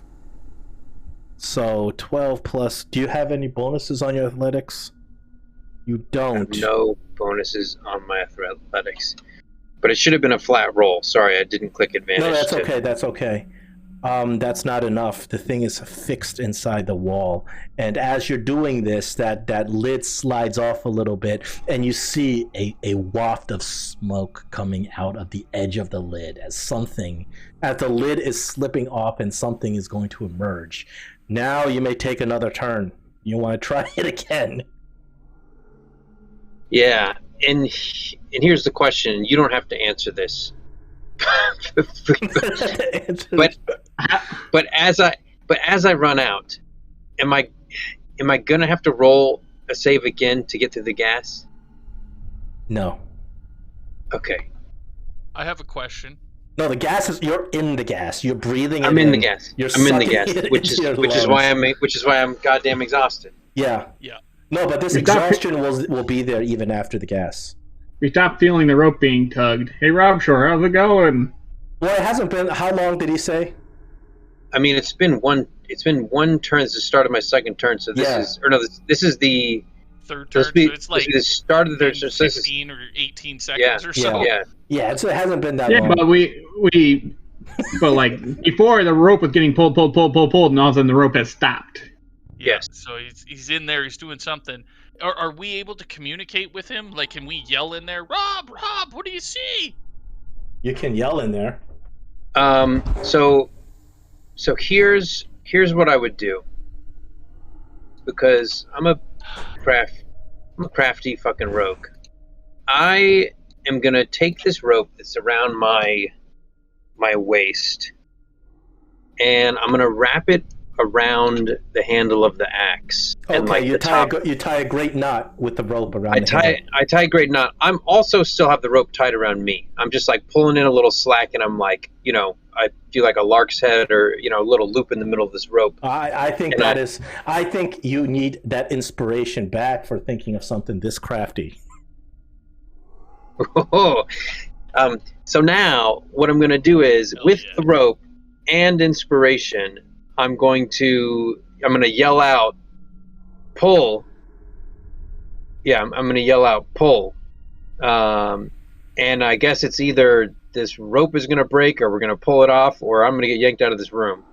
But you can't say we didn't try, I suppose, if I get yanked out of this room. The rope all right, breaks. So... Yeah, well, hopefully not, because it's me pulling on the axe and the rope pulling on the axe. All right, we'll see. But you don't get, because you have innately you have disadvantage on it, so there's no stacking of they all even out, so it's a flat athletics check. The DC of 12 didn't quite make it. It's a little bit higher than that. Would it be his athletics check, or would it be ours pulling the rope? Well, for now it's his turn, so he does the athletics check. Okay. Yeah. Oh, okay. So I was thinking like we'd pull at the same time. Like I would wrap it around and say pull, and then we would all be pulling. But if But there's still no advantage. You can't remember. I can't get advantage. Yeah, you have disadvantage. So no matter how many advantage and disadvantage you have on it, always flats out. So in the end, it's just a flat roll. Okay. That's Okay. why Well, I that's asked helping is Yeah. not helping. his athletics check or say John Ashford's Yeah. athletics check. Yeah, but that makes sense about it. Yeah, you still gotta complete. Yeah, you still gotta complete your turn. Okay. All right. Here we go. And then I'm burning. we'll give the others a turn. Okay, so here's my second inspiration. I got advantage on now, so it should be a flat roll, right? Yeah, Okay. because advantage and disadvantage is all. No matter how many you put on, it's all cancels to Yeah. nothing. Okay. Didn't know that. Get it, Rob. Here we Get it. Here we go. Here we All right, go. Let's see. No, Oh. not quite. You pull, you pull, you pull. Nothing happens. Oh, God. Now the lid is kind of sliding diagonally, and the mist starts rising, and it starts forming into some sort of humanoid creature. So, Oh, Jesus. so what's going to happen is that now I'll give everybody else a chance to pull on this rope. Yeah. John Shore and Cayenne hearing Rob Shore call out, pull, pull, pull. And in the panic of the moment, we're like, it was 30? This 40 will be an seconds? advantage kind of roll because now you guys are pulling on the rope. Gotcha. All right, so John Shore is going to be like, he's Yeah, grumbling. what I would do is like take the person with the highest athletics and Yeah, I think give that's that person advantage. That's the best John roll we can Shore. do. Yeah. Or, yeah, John Ashford for sure. He's Yeah. +6 on athletics. Oh wow, yeah. So take his roll and give him advantage. All right, he's gonna give a huff and a puff. He's still grumpy, spending resources. Stupid axe. He's mad. He's mad. This is going to work out great. Excellent, and here we go. Drum roll time. Come on. That is enough with a +6. Nice. Yeah, Rob, sure, you feel a powerful tug from the rope. Both you and the axe are freed, and you are dragged. Let me see how. Yeah, we're you're Rob dragged Short over. and Kyan. We're running with the rope. John and Kyan. We're pulling them all the way out until he gets back to this room. Yeah, Rob, sure, you're dragged over here. I will give you a turn to do if you want. As you're dragged over here, you see like right in front of you, this something is materializing. Uh-oh. Tickle it. Give it a little choo-choo-choo. Right now, it's sort of this mist, humanoid mist figure. Okay. Would you like to attack it or whatever? Guys, hold on. I got this. In a poisonous cloud of dust next to a dead fucking hermit crab. No, I'm definitely not attacking this. In fact, the only thing that Rob Short cares about is securing that axe in his the axe is tied to the pants. rope. The axe is tied to the rope, and you kind of you reel it in. You grab this axe. It's kind of vibrating as you're holding it. Clearly very magical. As you are being dragged, now you're like on your haunches, being dragged by the rope. Okay, yeah. So I will do whatever it takes to kind of right myself so that I can sprint out of this room. So you're prone. You have to use half your movement. So okay, so 15, no, 12 and a half feet of movement. So 12 and a half, we always round down, so let's just say like 12. Okay, so 12 feet of movement goes to getting to standing up, and then I've got while this rope is still pulling at you. So I got action, bonus action, that's 50, and then the other 12, so that's about 62 feet of movement. So I'm going to start moving away. 10, 15. See how far you get. 25, 30, 35,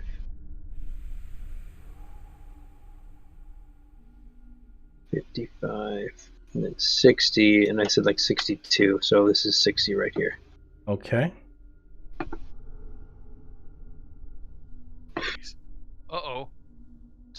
Uh-oh. Okay, nothing. Never mind. I didn't see nothing. Let me see. That's exactly it, Olaf.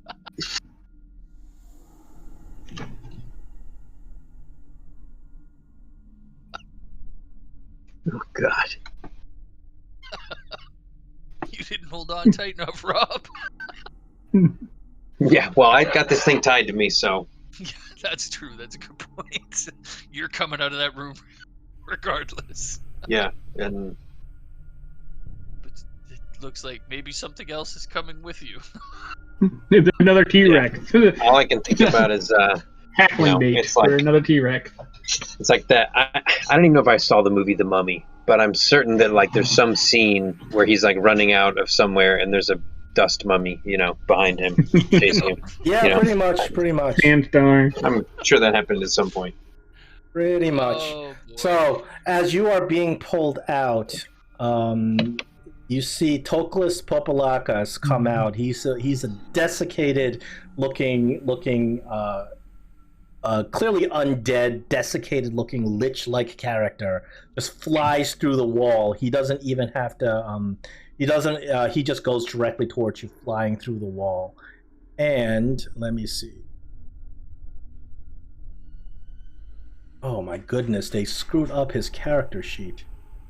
Oh gosh. He points at you, blah, blah, so this, and you see a bony figure pointing at you.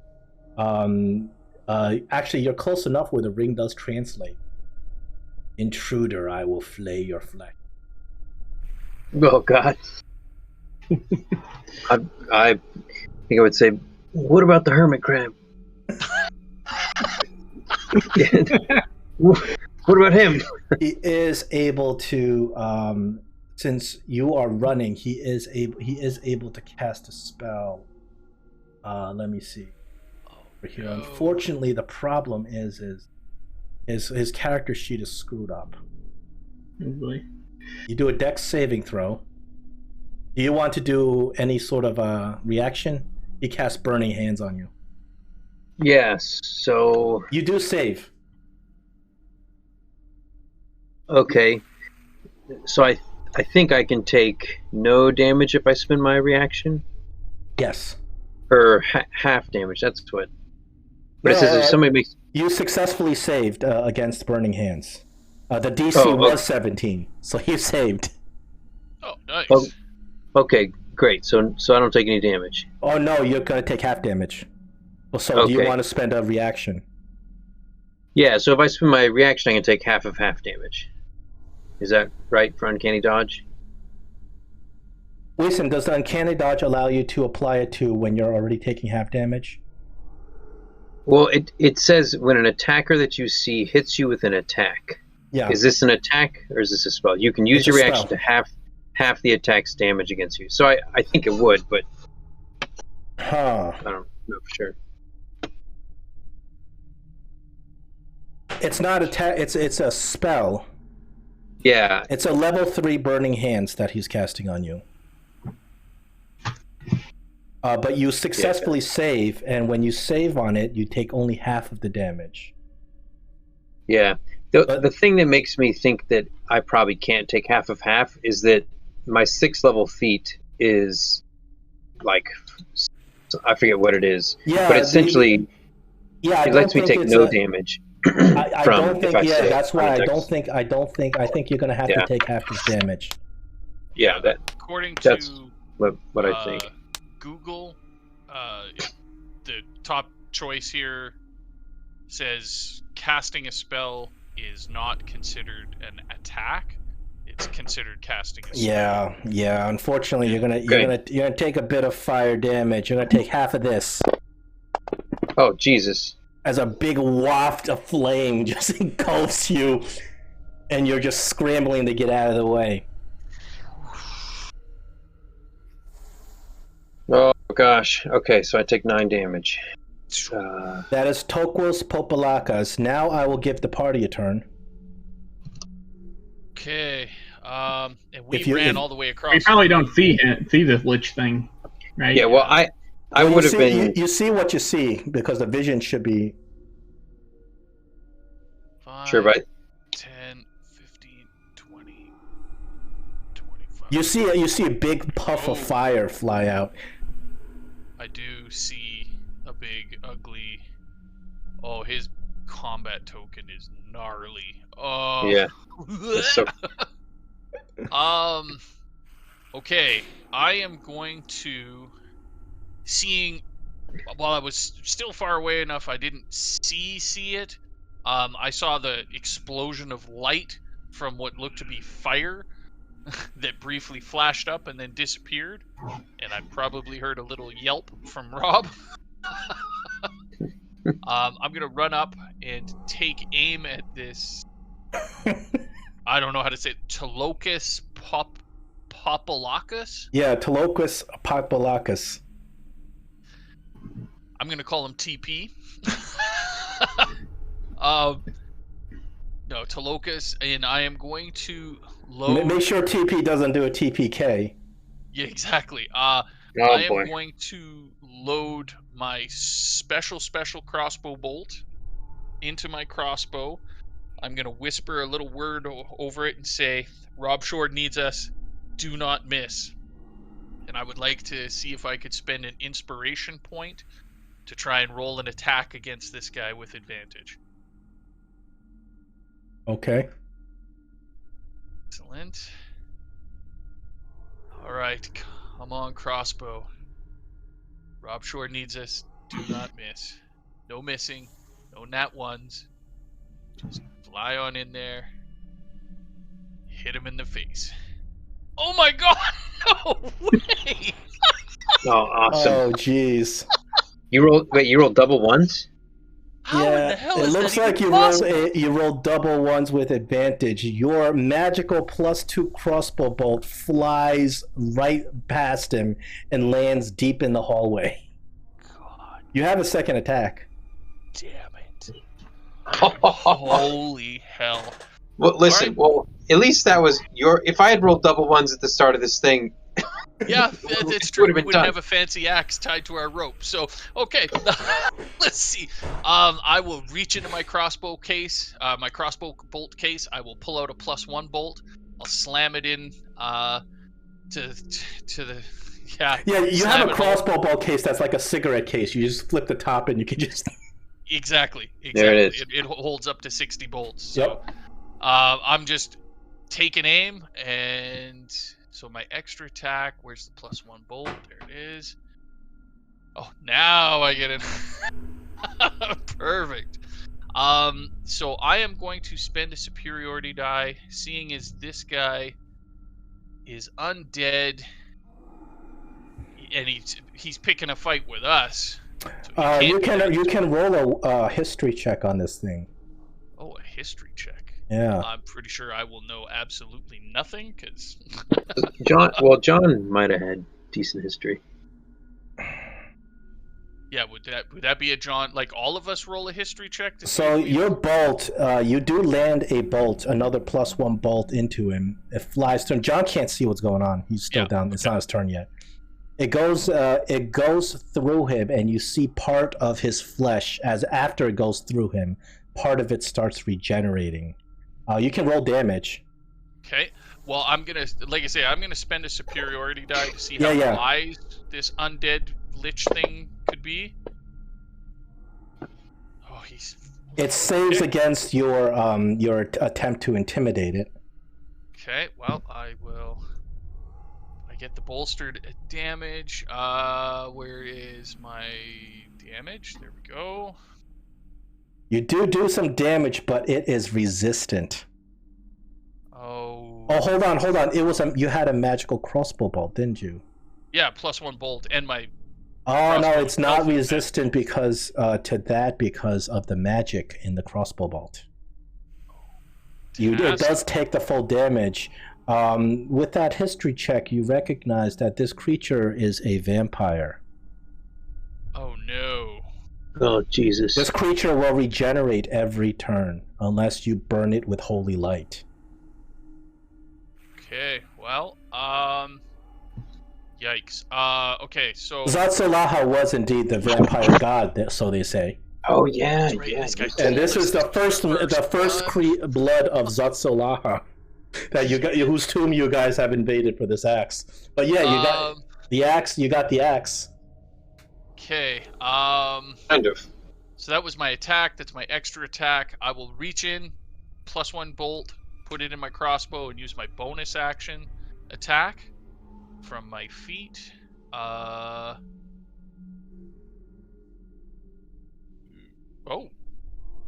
that still hits. Nice. That hits. Okay. So that will be. I am on fire with the damage, though. Yeah, that's hilarious. Okay, so we'll hit him a couple times. Seeing that this mighty creature is... Yeah. And I got the feeling that he's a vampire. I'm going to call out going, we need something holy or righteous, and I'm going to action surge. John's just looking at you. He's not going up until the end of this round. Yep, exactly. And then I action surged, and I am going to load up another +1 bolt, and whoa! Holy shit! Whoa! That's quite a hit you got there. Wow. Oh, nice. Okay, I will spend superiority die because I'm there's no way he's not wise enough to make the save twice. No, he's not. Excellent. Although he's undead, this may have been a foolish thing, because I don't know if you can frighten undead. +1 bolt. Okay, there we go. Wait.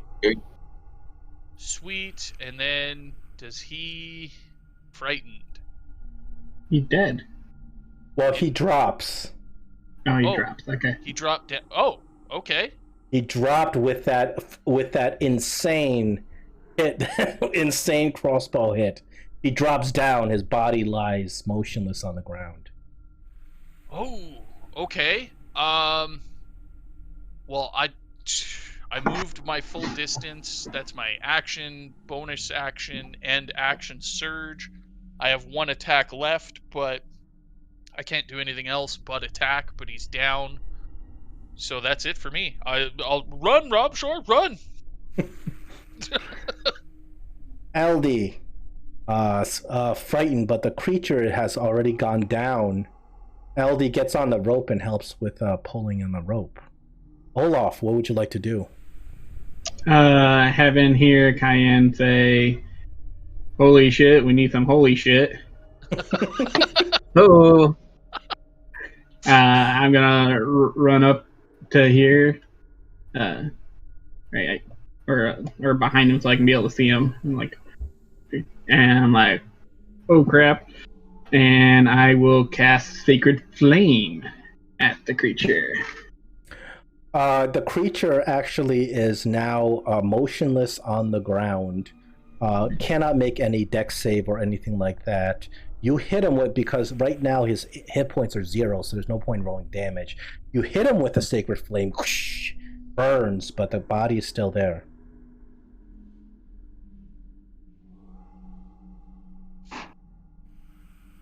And to end my turn, I guess. You do hit him with the Sacred Flame. John Ashford. Okay, so same as Olaf, hearing Kain call out about something about holy shit, we need some holy shit. He will 5, 10, 15, 20, 25, 30. Holy shit! We need the divine intervention of the great whore. Okay. What does he want the whore to do? Well, I'm not I don't think he has anything. But seeing that it's already on the ground, he doesn't really have a ranged, and he doesn't have he doesn't have divine intervention like a cleric does he? No, he doesn't. He does not. And even if he did, it would be very unlikely because you would have to roll on a D100. And the DC is like your level, so it would be 5.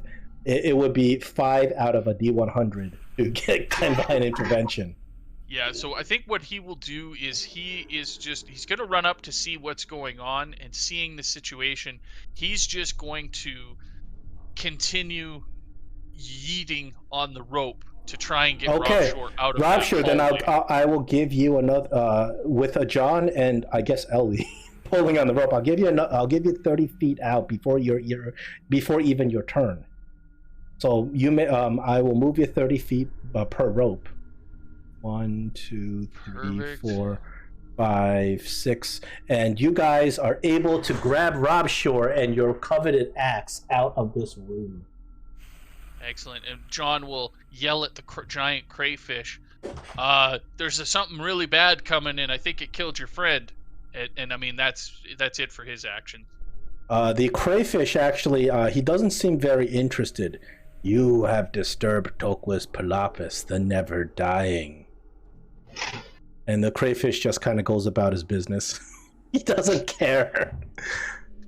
No love lost for the hermit crab. Toquis Papalakas haven't taken... No, the hermit crab's not dead. He's just frozen. So yeah. Toquis Papalakas haven't taken a burst of radiant damage. Does nothing this turn. So you guys, he is doing nothing. What would you like? Do you want to stay fighting him? Or are you running out of this room? you can run because he's not doing anything this turn. Yeah, but he's already indicated that he's probably going to chase Rob Shore at minimum, because he chased him out of the room. The crayfish then says, Toquis Papalakas cannot move far from his... If you run, you can avoid him. I like that. The crayfish helps you because you gave him some really delicious rations. Like there was shrimp in there. He loved it. He's helping you out. Nice. Toquis Papalakas haven't taken radiant damage. Does nothing this turn. Interesting. What do you guys figure? Do we? I mean, it's don't down. know. Do we try and figure out a way to finish it and fully loot his room, or do we consider ourselves lucky as shit and run like hell? Well, we're not looting his room because of the gas. You know, like that gas is probably still there. Oh, it's definitely still there. You can see it. The gas is still there. Toquis Papalakas is he's unmoving right now. His body's lying still. After you blasted him with some radiant damage.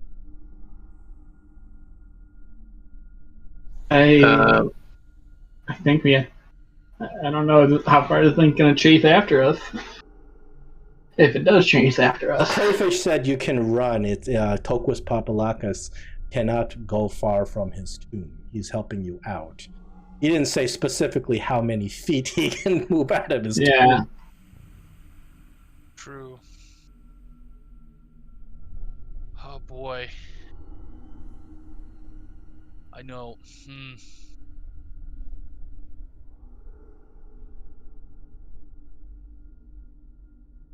I mean, do we have a real way to kill him? John Ashford would.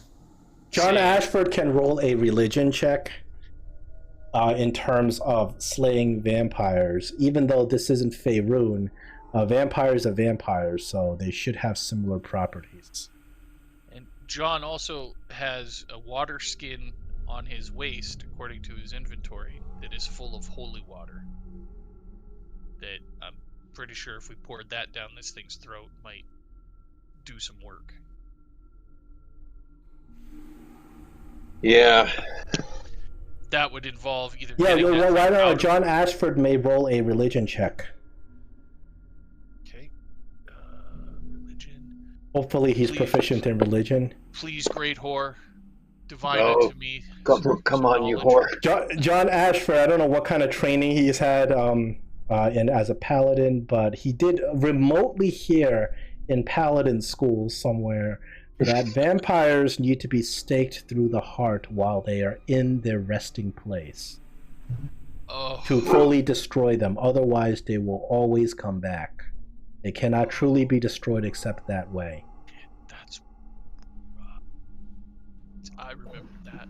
So you got to stake good old Toquis Papalakas through the heart in its coffin, which means you That got to would get back. involve Yeah, you going got to in get there. back into that exhausting purple gas. We're never gonna do that. And he didn't. You said he like went through walls or just before? He floated through the wall, as if the wall wasn't even there. He just as if he was some sort of specter. He just floated through it. Jesus. Let's gather our rope. Let's grab that axe. I think we cut our losses here, boys. Yeah. I Yeah, think we're running. with We're running. John going, John also says that vampires will usually stow their most beloved assets with them in their grave. damn God it, damn John! it, John. That's right. With one hand, you lead us to salvation, and on the other hand, you drag us back to hell. I'm doing what I think Gary Gygax would do. So, would What would Rob Gygax, Shore- WWGD, what would Gygax say or do? Did So- the gas dissipate at all now? This No, guy the gas does not dissipate. It's just there. So would Rob Shore have any? The gas, in fact, feeling- lasts for 5,000 years. It is specifies here in the adventure. Exactly Nice. 5,000 years. So would Rob Shore have any indication or feeling of having been in the gas? Rob Shore Longest. looks like he is just worn out. He's True, suffering but- from a level of exhaustion. Yes, but does he have a feeling that if he went back into the gas, would it like compound? Does he have a feeling that would happen? Probably, yeah. Gotcha. Yeah. All right. We gotta get out. We gotta get out of here, man. We just. Yep. I agree. Let's run. I agree. I think the treasures that he may have, we don't have any way to dissipate whatever that poison is. So we're Look. We yeah. got a good axe. The crayfish We know that says, "May I This will never end. May I close the door? The air smells." Close. actually wait, crustacean guy. No way! I'm going in there. No. He says. No. It's okay. He's here. We've got him under control, and he said you could go in and get the items out of the sarcophagus for us, and then help your hermit crab friend out here. We have a feast of rations prepared for you, and like I said, we'll keep Tolocus, Popolocus entertained. You take the time you need. Shouldn't be more than like. The crustacean looks at you. You know his. Even though he's a crayfish, you can tell he is giving you that kind of like are you shitting me look. No. His eyes turn to his side. He We'll did give also you the same say. deal we offered the hermit crab that Yeah, the one shiny who's- eye patch. I don't want anything from you. I'm not going in there. The crustacean says. So it Alright. appears Alright. that this crayfish knows a little bit better than that hermit crab. The hermit crab just really rolled so bad. All right, let's book it. I think we cut our losses. So the crayfish, as you guys walk out, the crayfish closes the door. Before he does that, I'm just gonna cast Sacred Flame on Oh yeah, just one more. one more time before we leave. A little love tap. Nice. All right, so let the dashing commence. Okay, no, you guys are no longer in initiative at this point. You guys run out of the room. You can hear Gary Gygax like just laughing maniacally in the background. Mm-hmm. Hell yes, Bryce. Hell yes. We did it. Maybe. Having Rob Shore gotten your, definitely did it. you guys did manage to get that magical axe. Awesome. Yes. We will wait till we get to a slightly less trepidatious spot to maybe use one of the charges from John's wand. Or is Olaf feeling confident we could maybe take No, a 10-minute we don't. breather, catch our breath? I don't think we got We really don't- that much time. We don't have 10 minutes. I would We agree. can do it real quick. We also Alright. don't know where this goes.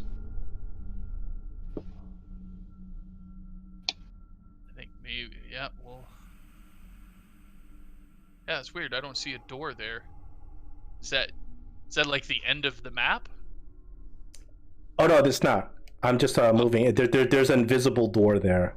Oh, gotcha. Okay. So you take this battle axe, and I guess you're gonna identify. Are you gonna use a charge, or are you going to? Yeah, we'll use a charge. I'll mark it off on John's sheet. He's got it coded for. We'll use a charge of the wand to identify it. So after you use the charge on the wand, you realize that this battle axe is a berserker battle axe. It is called the Tamoachan battle axe. You want the good news or the bad news? Uh-oh.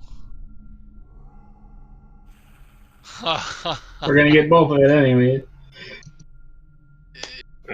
Oh God, it's Rob, cursed. it's your axe, man. You ran in and you're the one that went and got it. So It's cursed. Pick. What do you want first? What do you mean? The good news or the bad news? Oh, what's the bad news? The bad news is that this axe is a permanent attunement cursed axe. The axe is attuned to Tamoachan Papalakas, even though he is not in possession of it in any way. As long as Tamoachan Papalakas exists, this battle axe cannot be attuned to any other. That's the bad news. Boys. The good news is that this axe is worth a bank and very powerful. What does it do? Here we go. I'm sharing it. It's a +2 battle axe with spells stored inside of it. Gust of Wind, Burning Hands, and Pass Wall. But it has a curse very similar to your Curse of Vengeance. Very, very similar to Kyan's Curse of Vengeance on it. But this axe, you realize, cannot be unattuned from Tamoachan Papalakas unless you destroy Tamoachan. So you cannot use it unless you destroy him.